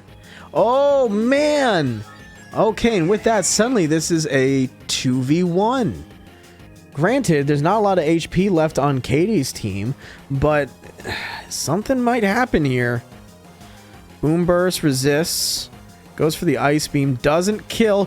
Oh my god, another Ice Beam freeze. You have to be fucking kidding me. That is the 4th one tonight. That is the 4th fucking Ice Beam freeze tonight. There's only a 10% chance of that. That's crazy.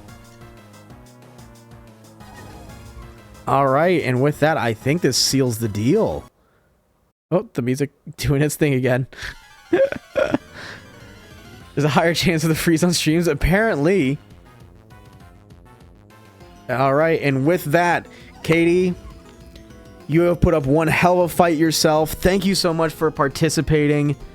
With that, Eidomera continues on yet again. Well, Katie is out of the tournament. Katie, thank you so much for being here. You have done so fucking well, dude. You put up one hell of a fight this entire tournament. Thank you, thank you, thank you. This has been great. 1, 2, 3, 4, 5. I don't remember the rest of that song.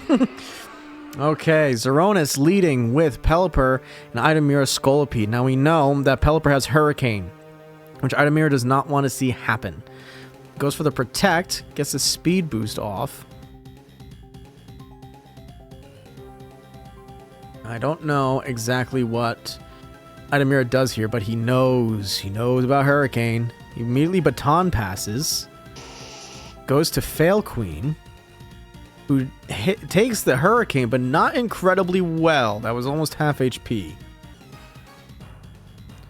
Oh no, Eidomera went for the Earthquake. Maybe predicting a switch? I think predicting a switch. That was close, man. It was predicting the switch. Or at least predicting a U-turn, maybe. Out comes Scolipede again. Probably to do the same strat. Protect. Yep. Check, get that speed boost.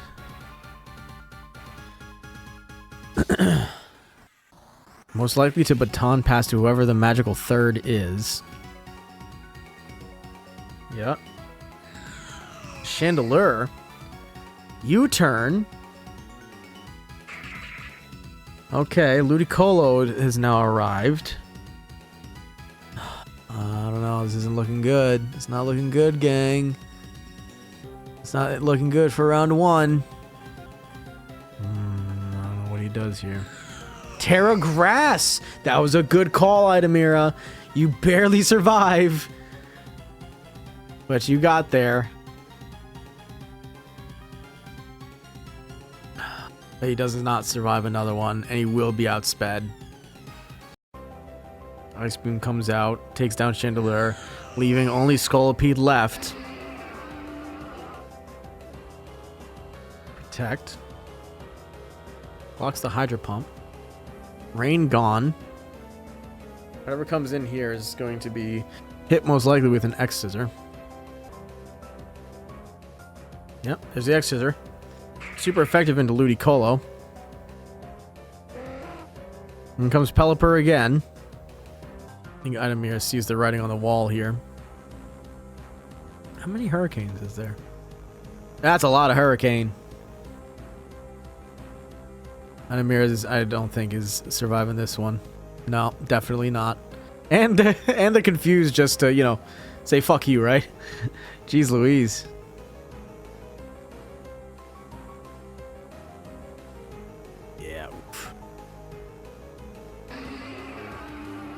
And with that, Xoronis takes game 1. All right. I wonder. I honestly think Xoronis does the same thing, and I think Eidomera might do the same thing too. These fucking guys. Swear to God. Oh no, it's the fire team this time with the Samurott lead. This time Eidomera knows what the sun does. So likelihood of him going for a water move here is null. Might go for a Ceaseless Edge instead. But we know that Torkoal does have the Solar Beam. But goes for Overheat instead.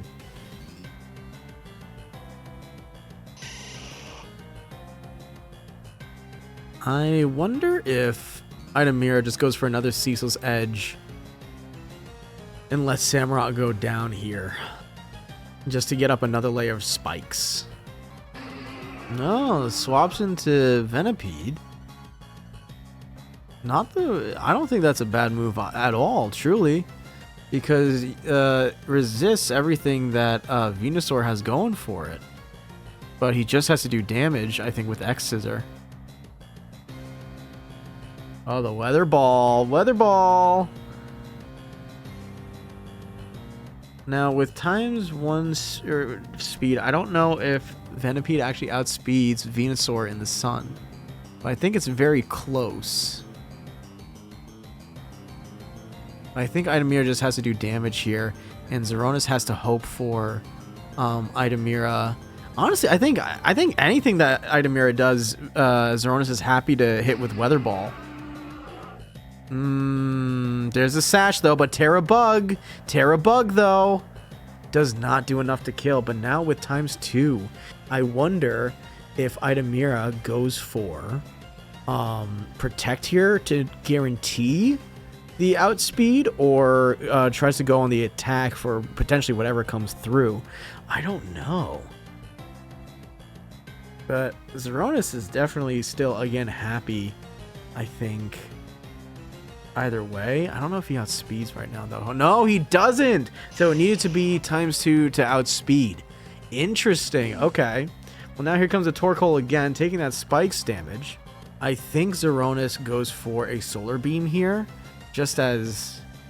Oh, wow. Yeah, I was right. Yeah, that's like the best coverage, I think, that Xoronis has. Baton Pass to... Where do you go? Ah, it's a Togekiss. Solar Beam resists it. That was an excellent choice. That was an excellent choice. So now, Togekiss definitely outspeeds here, without a doubt. Oh, the music stopped again because it's like, are you still listening? It's like, yes, still listening. Still going. Always stops at the same one, too. And with that, stored power comes out, but does put Togekiss into a drowsy little nap. But I wonder if Eidomera stays out here just to get rid of Torkoal and then deal with Charizard later, right? Because the sun is lasting for a while either way. No, goes into Samurott. Stealth Rocks come out. Now, in comes... Ooh, wow, that was resisted? That's crazy. No more sun. In comes Torkoal again. It comes, resets the drought, and then Charizard is back out here again. That was a wild switch. That was a wild switch. But the Stealth Rocks, though, are going to kill Scolipede coming in here. But now, oh man, Eidomera really has to think about it. Really got to think. Weather Ball comes out, kills. There's that solar power damage. This is getting really close. If Scolipede comes out at any point, the Stealth Rocks are just going to kill it. But now here comes the question of who outspeeds. Because if it's Togekiss, Eidomera wins this one. But if it's Charizard, Xoronis wins through and through. And this is the gamble. There's the Z move. Yup. And that sets it in stone by just a hair's edge of HP. Xoronis wins. Whole 5%. A whole 5%. If not for those Stealth Rocks, Eidomera could have protected and let Charizard die to solar power. So this is now going to be Xoronis versus Masteq again, with Eidomera taking third place in the whole tournament. Eidomera, what a fucking showing, buddy, for your first ever tournament. Honestly, bro, be proud of yourself. Be proud, because you've done so well for your first intro to any amount of competitive Pokemon. I'm proud of you, dude. You've done fan-fucking-tastically. We have a Blastoise lead with a Hisuian Electrode lead. Leaf Storm immediately kills Blastoise. Oh my god. Oh man. In comes Ludicolo. It's hit with a Volt Switch. Just a soft Volt Switch. Yes. In comes Inteleon. Rain Dance gets set up now. Whoa, but a Giga Drain takes out Inteleon. No light screen from Masteq. Oh, that is an unfortunate position to be in. That light screen has been huge for Masteq. It's been absolutely gigantic for him. In comes Hisuian Electrode again. Ice Beam goes out, kills Hisuian Electrode. A strong start from Masteq, but suddenly losing the grip. Out comes Komo-o, the evil demon. Ice Beam, super effective, does not kill. Z-Move comes out, though. Is this going to be enough to kill? It's not. Oh, man. I don't know if... Well... Oh, it's not enough. Oh, the boost in defenses was not enough. That's crazy. I'm surprised Ludicolo lived that. I'm not gonna lie. I'm really surprised Ludicolo lived that. Wow, that was such a bang bang boom first round. 6 turns. 6 turns to decide it.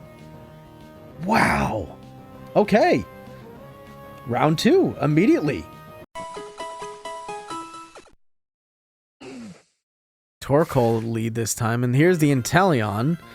This time Masteq learning from the mistake, needing that light screen for sure. Light screen goes up, there's that, and there's Stealth Rock. Snipe shot, super effective into Torkoal, as Masteq doesn't go for the yawn bait. And I think... Oh, Masteq now swaps into Speedball to tank an overheat that does not really tank it all that well. That's one down, as Masteq now gets to choose who comes in next, but is most likely going to be Komo'o, while Xoronis has to deal with this thing being on the field in basically a clean swap.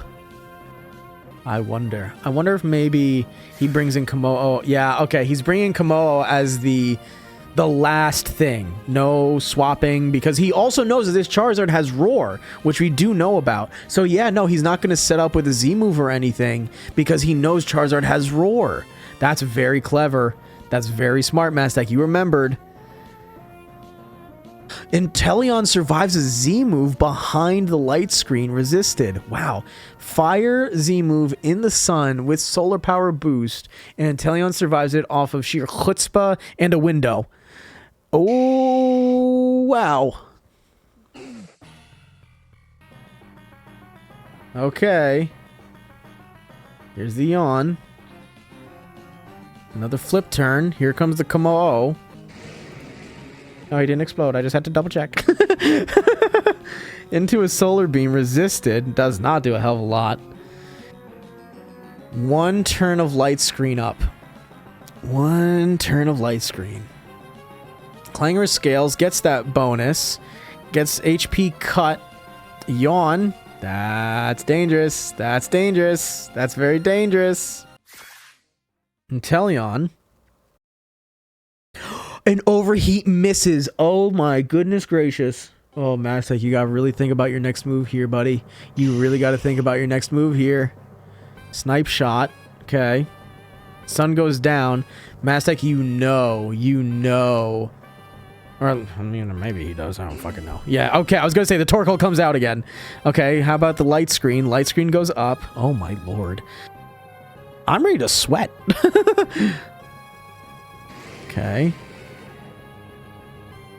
Yep, there's the yawn. Oh no. Okay, well now we got Chip to worry about here.